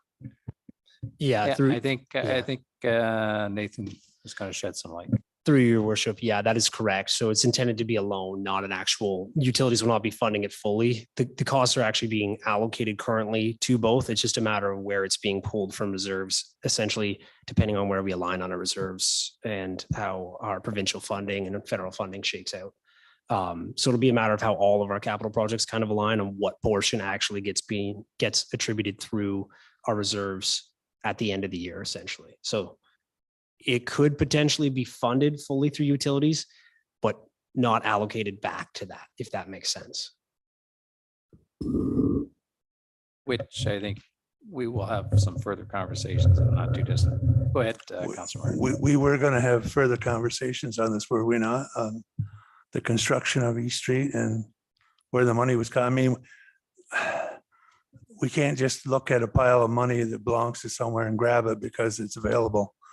I just want to make sure that we're looking at it like a loan and not a money grab from utilities. That's all. Just my concern. Go ahead, Nathan. I think that's what the intentions are, and even we could have further discussions with respect to purchase of 99. I think there's further discussions in the not too distant future with respect to that, but go ahead. Through your worship, no, not really much to add there. That's correct. It's not intended to be just basically taking it and never funding it back. It's simply a loan internally at this point in time. Yeah, go ahead, Councilor Shank. Well, everybody had their say. What I would like to make sure is that we're on the right track now, I believe. And especially if we can start our budget deliberations earlier than later. All right. So we're ahead of the curve when putting out for tenders and getting all this sorted out about East Street and where the money is and where the money isn't. But back to what our issue that we're discussing here tonight is this financial breakdown. Now, if people want to, it's not going to happen. Like if people want to have like what it was the input, what was the percentage of occupancy or anything else like this, you just did it basically 2/3, 1/3. So if you wanted to have it looked into further, like we could easily table this until the next meeting to say something to justify what you're doing or why you're doing it, or if maybe it might be 28% something else, you know what I mean? But the point is here, what I was asking is estimated proceeds of the deposition. Is that the correct figure? Because I thought it was 1.4. Am I missing something? No, I think Nathan can expand on that, Councilor Shank. Through your worship, yeah. So we had this conversation internally too. A couple staff members asked me about this. So Councilor Pennell just commented on the closing costs. Those were quite significant as well. The context I put it into another staff member was it's essentially the same as when you purchase a vehicle. So say you buy a vehicle for $15,000 for sake of argument. It's got 15 years of useful life. So it depreciates at $1,000 a year. You own it for 2 years. And all of a sudden someone offers you $18,000 to purchase it. You don't get the full $18,000 as your proceeds. That's not what you've gained on that asset. You would only receive the $5,000 in your proceeds because that's the additional cost of the asset less the depreciation. I can try and break that down in simpler terms, but that's where my head went in terms of trying to explain it. I apologize. I'll move to table this to the next meeting. Yeah, we can have some further discussions on it. Like I say, we can split some hairs on it if we need to. It's all a good news story. It's all money that's going into reserves. So I don't think there's any real hurry with it. Go ahead, Nathan. Through your worship, if I could just get some direction on where you would like me to go in terms of like, do you want it based on allocation? Do you want it based, like, what are you looking for me to look at? It would be helpful so I can narrow my search and spending time on this. We talked about the occupancy of the building over its life cycle with the town or the utilities. It was not the same the whole time. We've had staff that have moved from building to building to building. So what it was in 2003 versus what it was in 2022 or 2023 is far different. So if I could get some direction on where you're going with this, it would be helpful. I apologize. Sorry, go ahead, Deputy Mayor Calvary. I think Yeah, you're I probably like- going the same direction I was going to go. I like into, so- staff recommendation. I mean, we could beat this thing all night long. We can beat it another night, but staff recommendation looks fairly fair. Sorry, just Counselor Shank already has a motion on the floor to Sorry, to well, defer this. I think Councillor Shake is more than well, we can put the motion to table or we can have further discussion before you do that, Councillor Shank. I understand what Nathan's doing about depreciation in his numbers that way. But this is a public document after it gets approved tonight.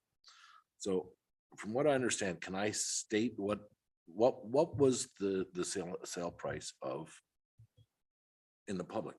Can I say that, or? I believe it's public knowledge at this point, is it not? I think we've released that information. I have to refer to Madam Clerk, but we're just going to confirm that, Madam Clerk. So the only reason why I'm saying that is because anybody will read this document and will say, well, why is that number different from that number? And you've already had some internal staff people say, explain this to me. So the old problem is KISS, keep it simple. So if it says 1.4 or whatever it happened to be, or whatever the price is, that it says this is what the split is. And if it's 1/3, 2/3, and if that's agreement with everybody, fine. It's just that when it shows only 965, all right, all I'm saying, it will, the depreciation, you have to explain it afterwards. It just wanted to clear that up. That's the only reason why I was tabling. I don't have any problem with the splitting. It was just the monetary money that it's showing of the sale price. That's all. I think at this point, just because it's starting to get cloudy, I agree with the deputy mayors. 1/3, 2/3 seem to be a very reasonable split. But I think because at this point it's getting cloudy, I think what we're able to do is we'll just bring that back with maybe at our next meeting to just clarify some of the details that we're discussing tonight. Go ahead, Councillor Brunel. Thank you, Worship. Just to answer the question, the property was sold for 1.5. Yes, that's correct. And that information was we've got that in the bylaw, if I'm not mistaken.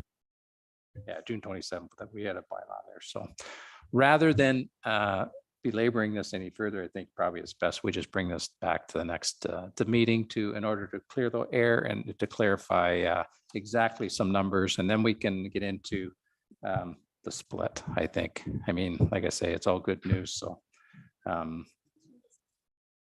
you want to, we'll need a seconder to table this?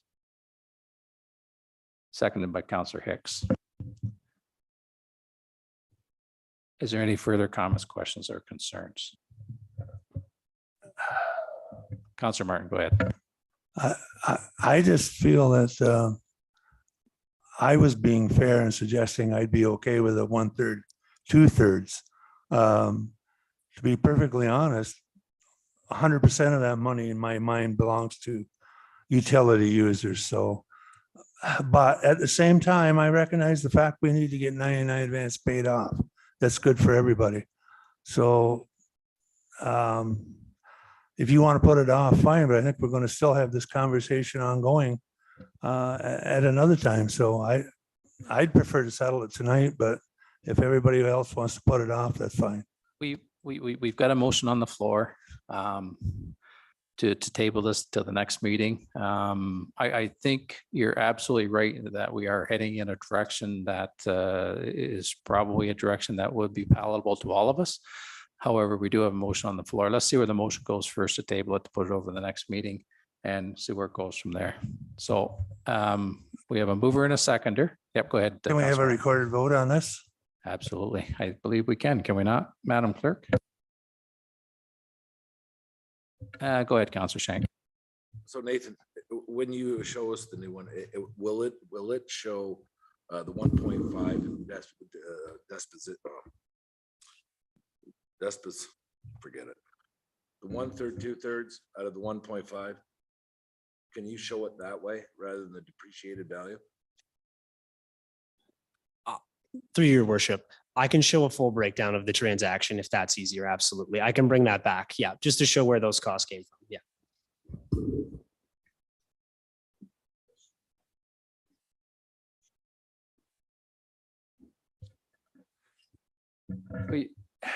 The motion we have before on the floor is to table it, which will be to bring it back. And I think you can probably, Nathan, have that brought back at our next session in 2 weeks. Through your worship. Yeah, that shouldn't be a problem. I think we are heading in a direction where we can get this thing resolved once we get the numbers clarified. There's no sense in trying to uncloud it, I don't believe at this point. So let's call a motion or call a vote on the motion that's on the floor, and we'll see where it goes from there, and then we can we'll reassess it. So is there, sorry, go ahead, Madam Clerk. Yes, it is a recorded vote. So now you're up. So through your worship, and just to be clear, what is being voted on is that discussion of this staff report be deferred to the next meeting for the purpose of finance staff providing a more detailed breakdown of the financial transaction. That is what is being voted on. Counselor Ward 1. Counselor Ward 2. Counselor Ward 3. Yes. Counselor Ward 4. Counselor Ward 5. No. Deputy Mayor. Mayor Richardson. Yes. So that motion is carried. Thank you, Madam Clerk, and we will look forward to seeing your report at the next session of council. Thanks, Nathan.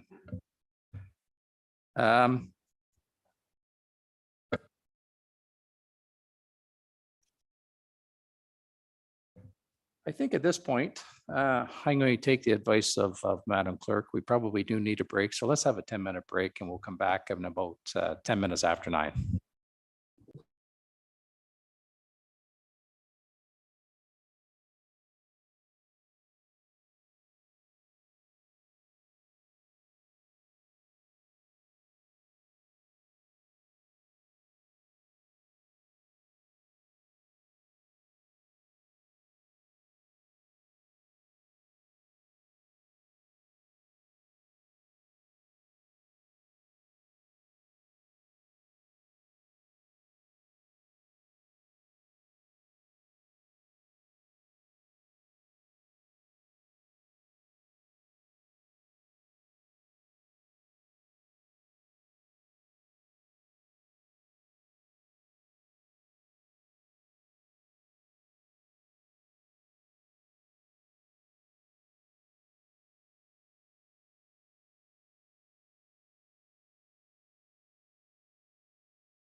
Perfect. Welcome back, everybody, and thanks for your patience. Next up, we have the draft reserve policy, and I believe Nathan, you're up again. Go ahead. So through your worship, this is kind of similar in nature to what Jessica took a couple weeks back, I believe, with the customer service and the bylaw standards policy, if I'm not mistaken, Jessica. That was the one where we took it forward, looked for some recommendations to kind of refine it and come back. I do expect probably get the question, what are the balance of these reserves that are set up here, or to some degree, until we have defined what they actually are, we can't allocate that out. So some of them are remaining the same as what we have currently, but some of them will be composed of reserves that we have currently, and we'll have to split those out. So once we have complete direction on where council wants to go with each of those, we can start to put those balances in. And when we bring this back, likely for a finalized policy, that's what we would have on it. But I'm happy to take any questions on this. Thanks, Nathan. Does anybody have any questions or comments with respect? Go ahead, Councilor Brunel. Thank you, worship, through you. I don't have any questions or comments, but I would just like to, if I'll put the motion out on the floor and then we'll have a discussion on it, is that I think that we have alternative options here. I like number 3. And I have a motion here I'd like to put on the floor if that's possible. That additional review be done prior to making a determination on the PVC reserves and or any other proposed reserves policies, and that this matter be brought back to the September 12th, 2023 agenda.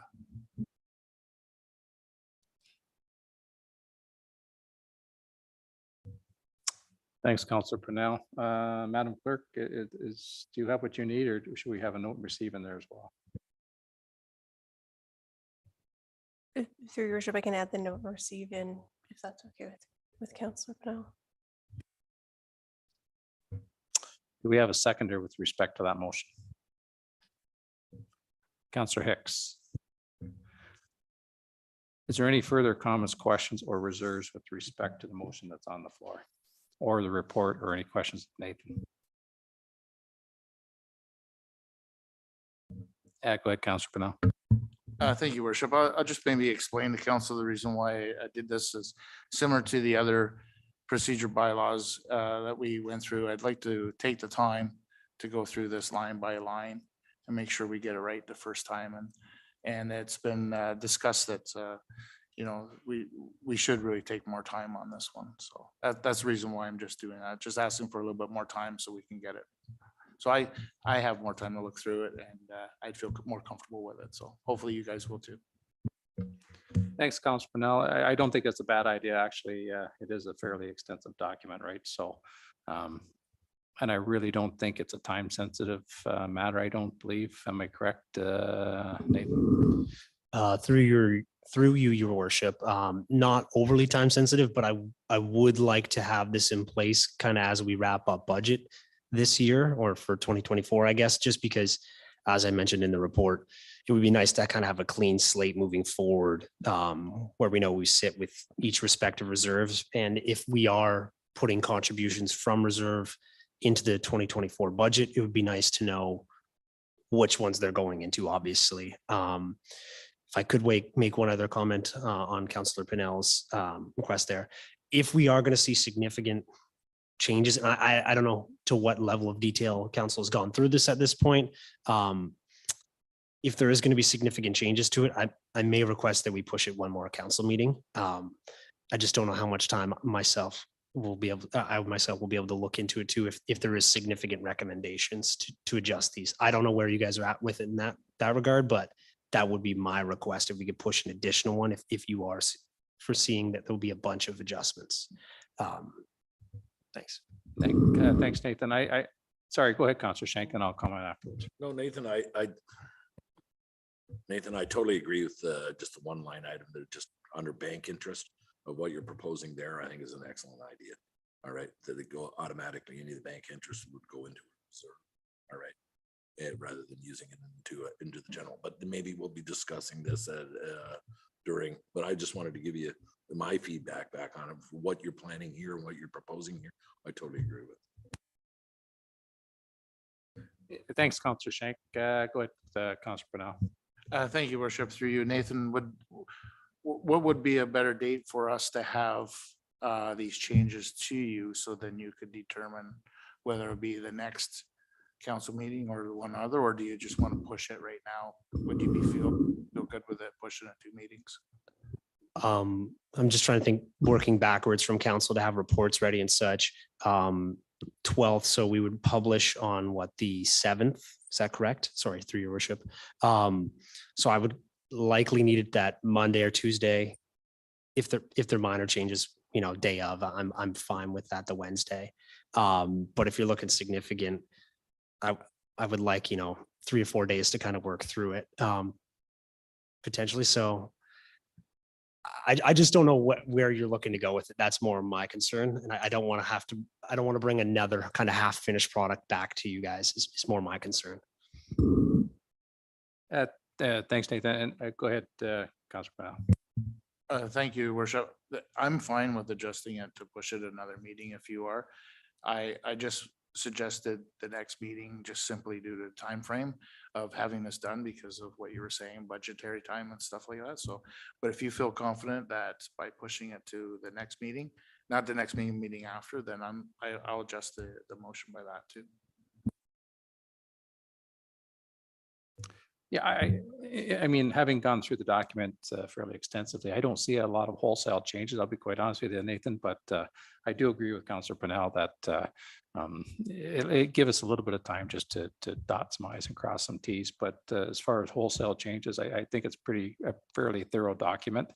And I think just the extra little bit of time is probably going to be helpful. So if you think that if we can get back to you in the next week or week and a half, we can maybe put on the next one. If not, then I'll look to Madam Clerk to see maybe the second meeting in September.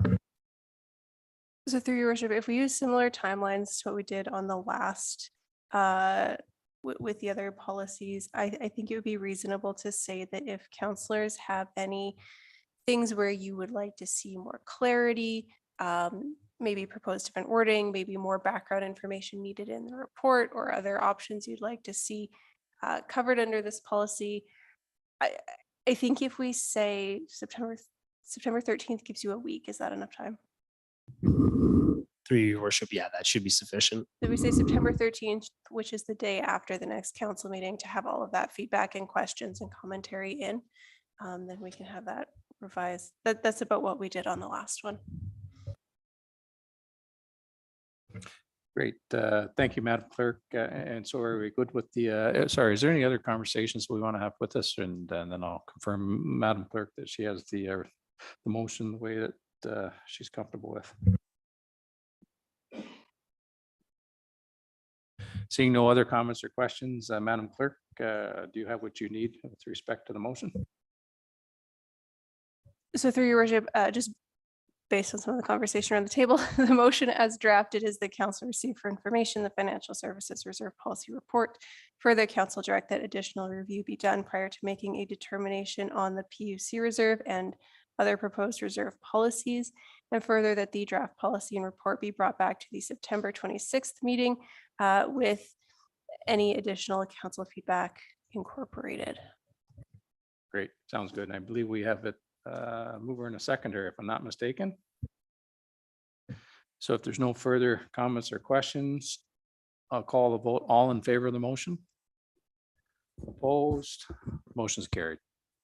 Next up is update on proposed licensing bylaw for mobile food vendors. And who will be speaking to that, Madam Clerk?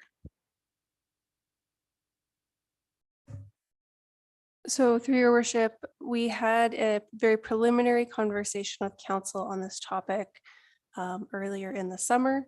We conducted some public consultation. The consultation was more focused on the question of, is there a community desire to see these mobile food vendors allowed in more locations throughout the community, with this a specific question as to whether the community would like to see these in the downtown area as a potential option.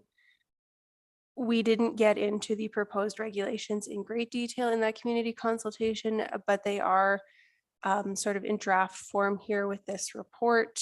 At this point, we are looking for council feedback as to if you would like to see more review, more consultation, any changes to what is sketched out here in the proposal, and then we can look to bring a bylaw to a future meeting. I will say that for rates, we're looking at our closest comparator of Loyalist Township for the licensing fees, as well as we looked at a number of different municipal bylaws and policies around how these operate, trying to pick what we think would be best suited for our municipality, but put in feedback from council. Great, thanks, Jessica. Is there any questions or comments with respect to the report that Jessica can clarify? Go ahead, Councillor Pennell. I think your worship, through you, Madam Clerk, I was just wondering, I didn't see anywhere where there would have been mention of Market Square as a possible lease space, similar to Conservation Park and Springside. Yeah, so through your worship, that is in the bit where we would propose to delegate to the manager of community economic development, or potentially another staff position, the authority to add or remove lease spaces in municipal facilities based on community demand. If council prefers, we could do a full listing of all the spaces as an appendix to this bylaw, and with council to determine what those locations should be. That's up to you. Actually, when you put it like that, I'm okay with leaving it with it be a decision of, sorry, who did you say the decision was? Annie. Thank you. Thanks, Councillor Pennell. Is there any other questions or comments? Go ahead, Councillor Shank.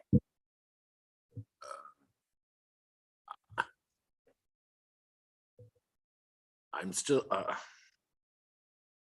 I'm a firm believer that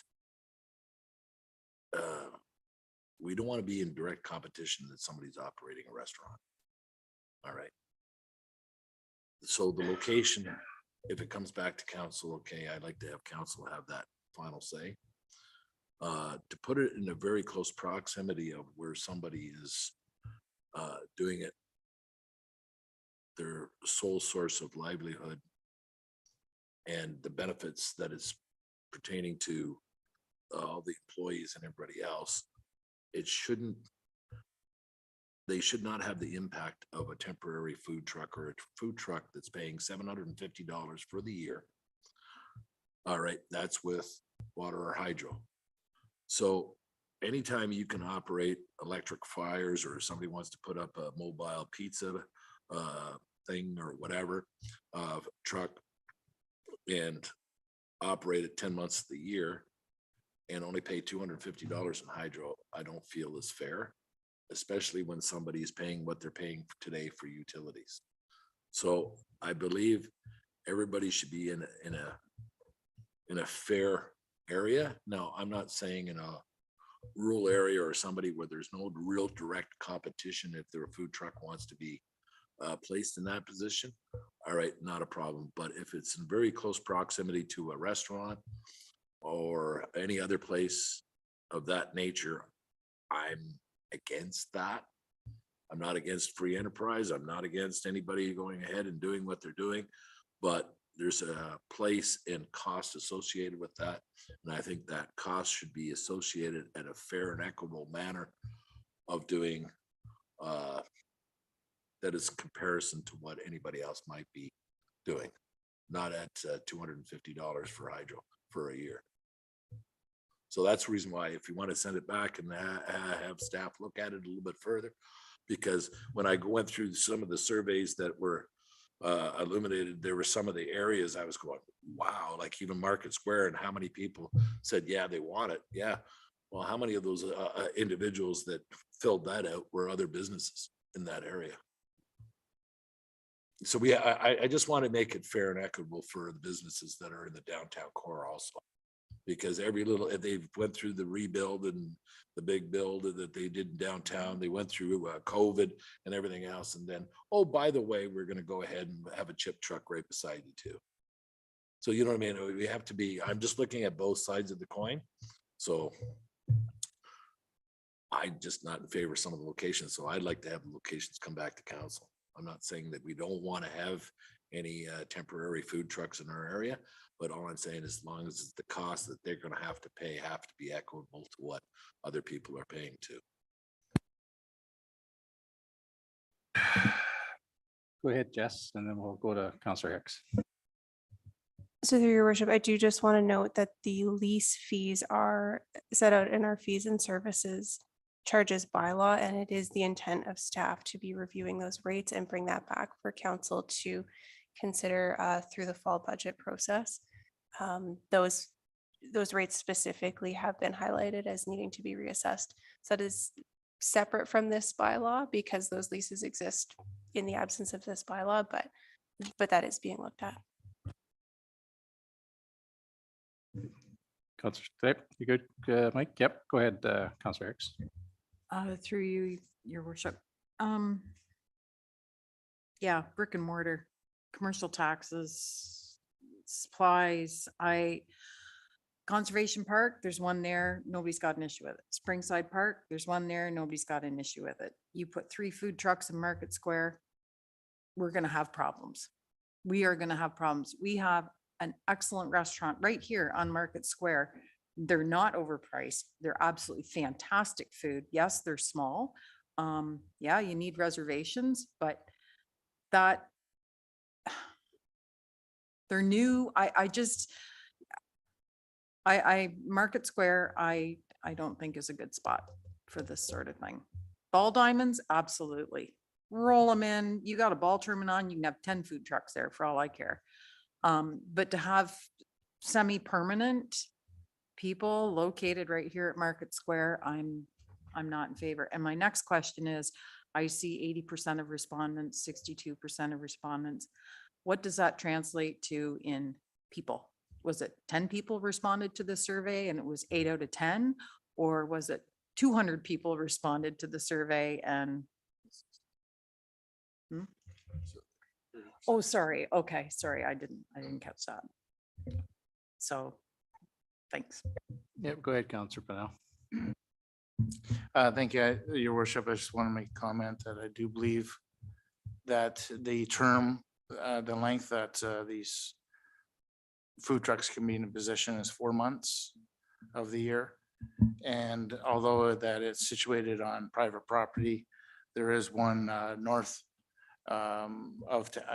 part of town that has over 10 other eating establishments right around it, so of direct competition. So just want to point that out to you, although it is on private property, but I don't see the difference between that or having one here at Market Square.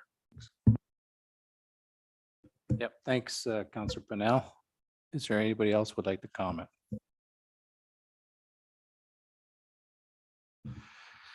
We do have a staff recommendation, and I'll read it and we'll see if someone wishes to table that or to make that motion. Go ahead, Councillor Hicks, before I do that.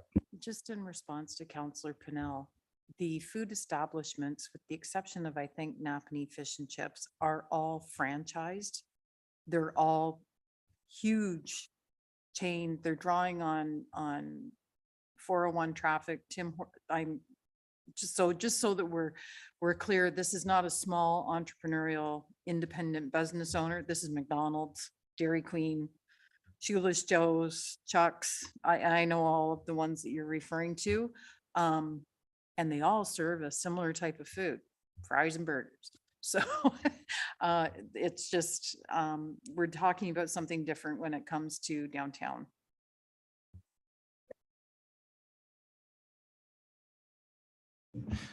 Interesting conversation.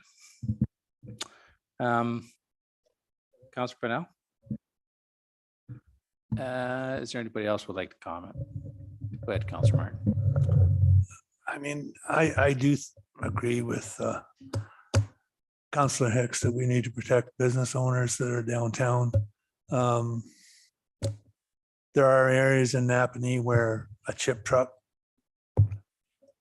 might be a good idea, but I do think we need to designate where they go for sure. But the amount that we charge them, I don't think is all that important. I mean, but we do, I mean, somebody who's a property owner has a business there, they have quite an expense there, and for us to park a chip truck there, I wouldn't want to do that. So that's just my comments on that one. Thanks, Councillor Martin. Go ahead, Councillor Pennell.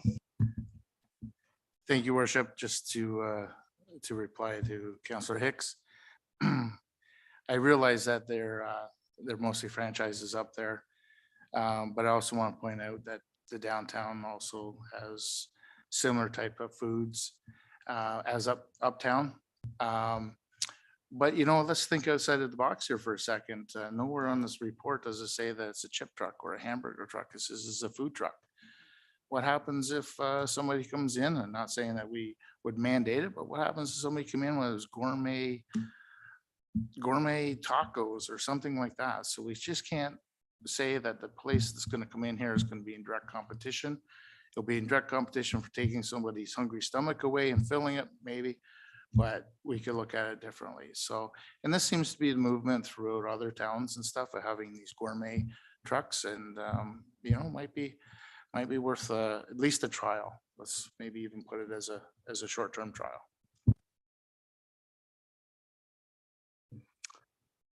Thanks, Councillor Pennell. Is there any other comments or questions? Then we'll look for a motion. Yep, go ahead, Madam Clerk. So through your worship, when it comes to the downtown specifically, there are 3 potential areas where we would maybe look for more council direction than what is in the staff recommendation here. Question 1 would be, when you talk about downtown, are you only talking about the ability for the town to lease out a space behind this building, in which case council could have quite a bit of control over standards of what you would allow there, or whether it's for specific time limited events or only for special events, because that is property the town owns? Or would you say that anywhere in the downtown is allowed to have a food truck on private property as long as they can provide enough space within their own property lines, not encroaching on roads, not encroaching on sidewalks, not encroaching on other people's property, and not creating safety issues with sightlines? But if they can fit one on their property, which there's probably not very many places that can, but if they can, would you allow one there? And then the third question is, how close are they allowed to be before they need permission from their neighbors to be there? We've proposed a fairly low number of 30 meters. We found a very wide range, anywhere from 0 to 500 at the most extreme end, as to the minimum separation distance. Although most did allow a clause that if the neighbors sign off and say, yeah, no, I'm happy to have you here, that requirement can be waived. So those are the 3 potential areas to fine tune your approach to downtown that we would want to see some direction from council before we draft a bylaw. Thanks, Madam Clerk. Is there any response or any thoughts with respect that Jessica just described to us? Go ahead, Councillor Shank. So Jessica, yeah, I agree. The temporary ones on municipal property, okay, fine. On special events, I have not a problem with. I don't believe we should not control what a person does on their own private property. You know what I mean? Within reason. I know there's bylaws for everything, but all I'm saying is that if somebody wants to establish a gourmet, well, that individual that owns that property is going to have to deal with the ramifications of everybody else. So they'll self-police themselves. All right. So I don't have a problem that way, but I would not like to see a chip truck sitting in town hall here for 4 months of the year. You know what I mean? That's my only concern. So I'm just answering Jessica's, and I'm just giving you my input. Now there's probably varying You know, what other people might think, but that's my thought behind it. You know, what a person does on their own private property, if they want to put a chip truck on it, you know, that's up to their things, as long as that, you know, there's the setbacks that you have, I agree with, and stuff like this, that we don't have chip truck, if you add that, if you could do that, but for here on the municipal property, I would say no. Here in the downtown, that's my thoughts. Thanks, Councillor Shank. Is there any other further comments? I know we do have, we have a recommendation. There are also some alternative options and implications that are included in the report. What's everybody thinking? Let's give Jess some direction here as far as getting this thing done here. So I think, you know, I mean, these chip trucks, I think they're an integral part of our community. And I think in the right situations, they're very important, right? So I think we're heading in the right path here. Let's just try and see if we can refine it a little bit here and get something that Jess can bring back for us. So go ahead, Deputy Mayor Calver. Sorry, I presumed you had something to say there. No, I think I think we should move forward. And like I say, when it comes to the municipally owned property, we'll have a say of what we allow on it. But I agree with Mike Shank. We can't tell people what they can do on their own property as far as what they're going to have for chip trucks or not have for chip trucks. I mean, I own a business here in town, and for the longest time, we were the only one doing hydraulic hose. There's a dozen people around doing hydraulic hose now. I mean, what's the difference? Thanks, Deputy Mayor. Okay, well, let's give our clerk some direction here with respect to a motion here, and we'll put something on the floor and see where it goes. So go ahead, Councillor Brunel. Staff recommendation.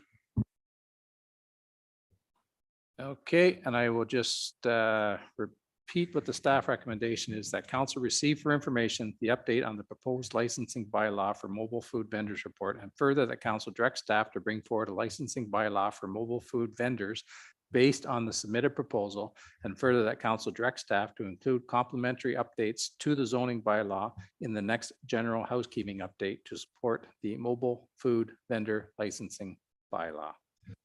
Moved by Councillor Shank, seconded by Deputy Mayor Calver. Is there any further comments, questions, or concerns with respect to the motion on the floor? Go ahead, Councillor. Sorry. So Jessica, you're going to be bringing this back as a formal thing. This is, you just got the inputs now, and then you're going to be putting this into a correct form, right? Yes, through your worship, this will come forward as a draft bylaw. And again, council is not obligated to pass a bylaw just because it gets put in front of you. There can be more fine tuning done at that point. Sorry, Jess, I think it was moved by Councillor Brunel, seconded by Deputy Mayor Calver. Am I correct? Sorry about that. Is there any other questions or comments? Seeing none, we'll call the vote. All in favor of the motion that's on the floor? Opposed? Motion's carried.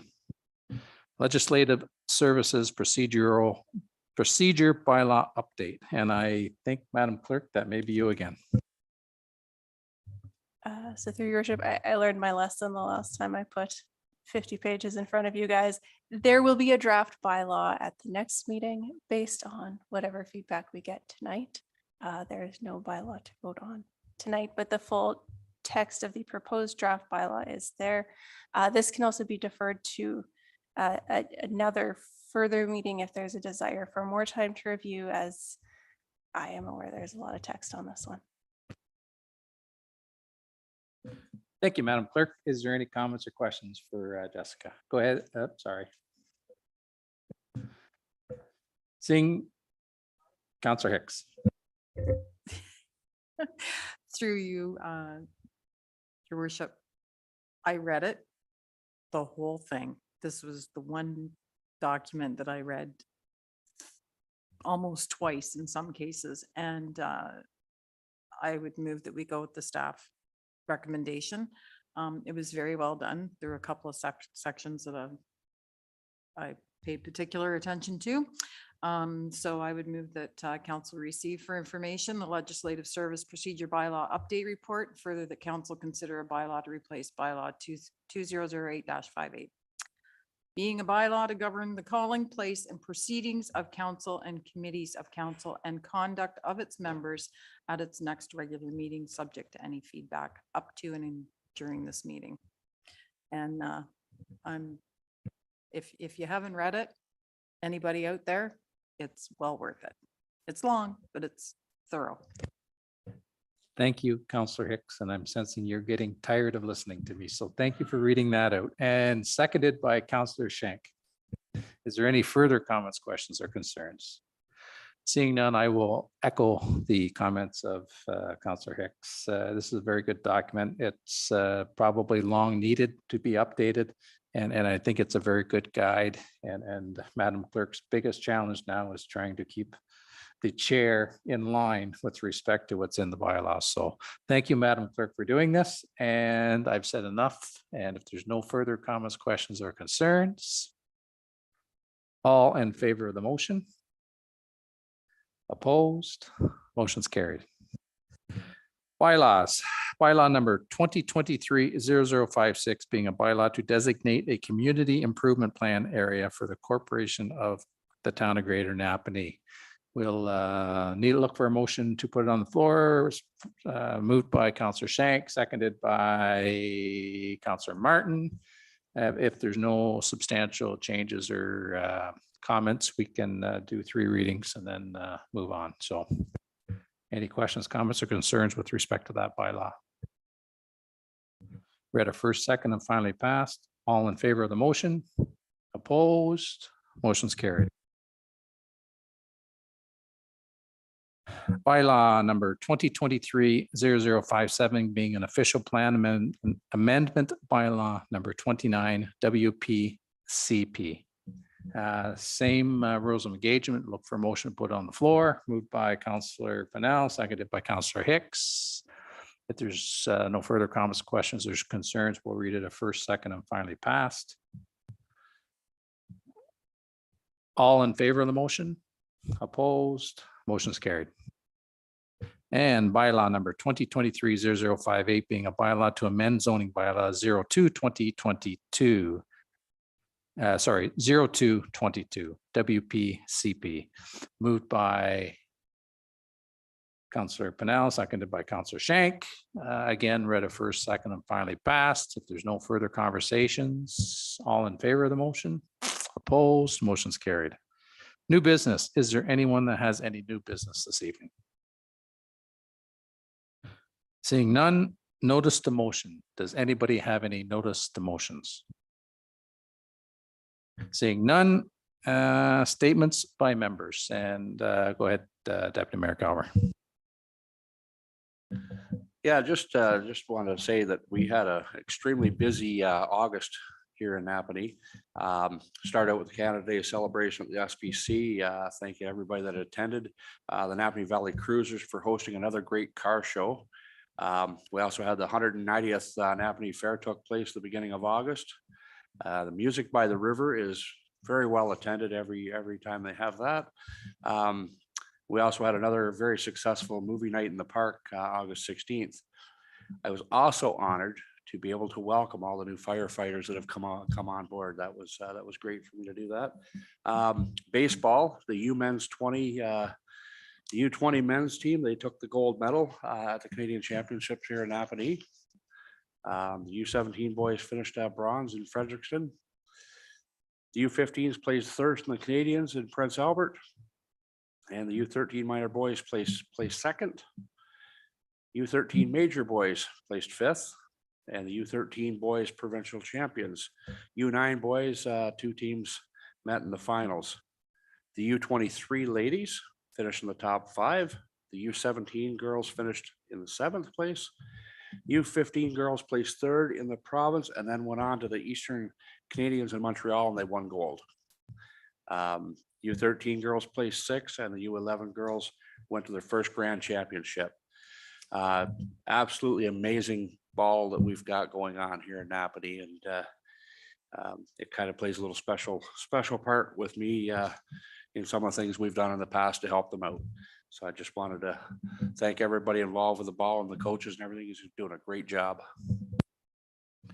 Thank you, Deputy Mayor Calver, and you've saved me a lot of talking too. I checked off all the ones on the list that I had. So thank you very much. Councillor Martin. Yeah, I also want to just mention that I'm not going to go through that either. I thank him for doing that too. Because I had a list of things I was going to mention too, but I just wanted to congratulate all the young ladies and young men for representing Napanee so well. But I also want to thank all the staff for all the work they did at the ballpark, because there was a lot of work done there and they did an extremely fine job up there. And they need to be commended for that too. So just wanted to add that on there. Yep, thanks, Councillor Martin, and you're absolutely right. I've had a large number of comments with respect to the condition of the fields and everything. So thank you for that. Go ahead, Deputy Mayor Calver. I think you had something else. Yes, I did miss that. The staff, I had the pleasure of being at every game with the exception of the final. And even when we had a big rain delay, the staff, the people from the crowd, retired employees of the town of Napanee, the people that come out to help make that happen. I mean, it was phenomenal. And our staff went above and beyond. And actually the Big D's restaurant even made a comment to me how above and beyond the staff went to look after everything. And that place was kept neat and tidy all week. It was great. We've got amazing staff here. Yep, thanks. Very well said, Deputy Mayor Calver. Is there anything else? Go ahead, Councillor Hicks. Yes, thank you, Your Worship. I'd just like to take a moment to acknowledge the fact that the Lennoxon Addington 100 Women Who Care, it was announced last week that that was their final meeting, which was very sad. Unfortunately, I wasn't able to attend, but I did provide the check for our team. This organization, for those who may still be watching and for those in the room, over the past, I believe, 3 years, have raised and donated over $300,000 to local nonprofits within the county of Lennox and Addington. And as a testament to the team of organizers, and I'm not going to name names because I'll probably miss someone, but I was always amazed that in 1 hour, every 3 months, so these meetings took place 4 times a year, and on average raised almost $100,000 in 4 hours. I still find it incredible, and it's really sad that due to lack of membership, probably a lot of it due to COVID, that they've now disbanded. But I'd like to thank them for all their efforts. So thank you. Thank you, Councillor Hicks, and very well said. Councillor Shank. I have a couple of items. The Sandhurst Solar Farm, the grass hasn't been cut. Could somebody look into that? And because according to their agreement with the municipality, it was supposed to be cut at least once a year, I believe. We have a cost cutting bylaw, but the point is the solar farm, the grass has been cut, and that's right across from other residents from, if you could look into that. Maybe I drive by it all the time, and also, is there any way that we can contact MTO to have, you go to I do a lot of business in Western Ontario, and you drive get off the 401. Everything's all neat and tidy. The grass is cut. Welcome to the small town of St. Jacobs or wherever it might be, and everything's neat and tidy. The grass, MTO, I know is responsible for it, but all I'm saying is maybe contacting them that they take the same care that maybe some of the other places in Western Ontario do. It's just that when you go into the community and you come off here on Center Street, well, it's the first thing you see. And then when you look at the signs that say downtown or this is what they have to offer, and there's trees growing underneath it, if somehow that we can solve a problem or find out what the problem is, or at least deal with some of those problems, or find out who's responsible for that, that we can make the town look neat. Not we want to be proactive, so next year, you know what I mean, that we can maybe get on some of those things there. And that was my areas of concern. There's a lot more, but that's enough for today. Yep, thanks, thanks, Mike. Is there anything else? Go ahead, Councillor Norrie.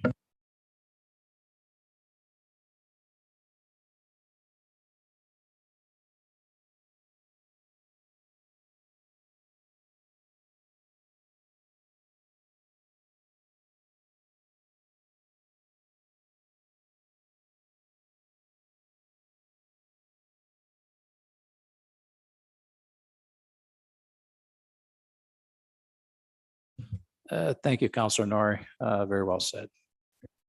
Is there anything else? I'll throw in, seeing as council was very gracious into covering as many of the things that I had. I just want to extend a thank you to the farm and food care group out just in the past week. They hosted an extremely successful event at the McLean's farm. And again, I want to thank the McLean's for hosting an event. There was, I think they sold over 1,500 entry fees or entries into the farm. It was an extremely well-run group and an event. And it really showed what kind of community we have, that we are a farming community. And it really reiterated that, you know what, milk and eggs and they just don't come from the grocery store, right? They're produced here. And I want to thank those folks. They've done a marvelous job. They provided a very nice breakfast. And I had an opportunity to meet a whole bunch of people I haven't seen too. So thank you very much for that. But thank you, folks. And I hope our hospitality in the community in Napanee was good for you. And thanks you again. And anytime they want to come back, they're more than welcome to. And of course, thank you to the McLean's for opening up their farm to the event. And you know, I've driven by that farm millions of times in my life and didn't realize they had the operation there that they had. So they've got quite a dairy farm in there. So thank you to the McLean's. Thank you to the farm and food group, and we hope to see you again. So if there's nothing else, we'll move on to the forward calendar. I know we've all had an opportunity to read that or take a look at it. If there's any comments, questions, or concerns, we're more than willing to listen to them tonight. Seeing none, we'll look for a bylaw to confirm the proceedings. We'll look for something to move by Deputy Mayor Calver, seconded by Councillor Hicks. Bylaw 2023 read a first, second, and finally passed this 29th day of August. All in favor of the motion? Opposed? Motion's carried. Motion for adjournment. Moved by Councillor Hicks, seconded by Councillor Pennell. No further comments, questions, or concerns. All in favor of the motion? Opposed? Motion's carried. Thank you very much, folks. It was a very productive evening, and we'll see you in a couple of weeks. Bye-bye.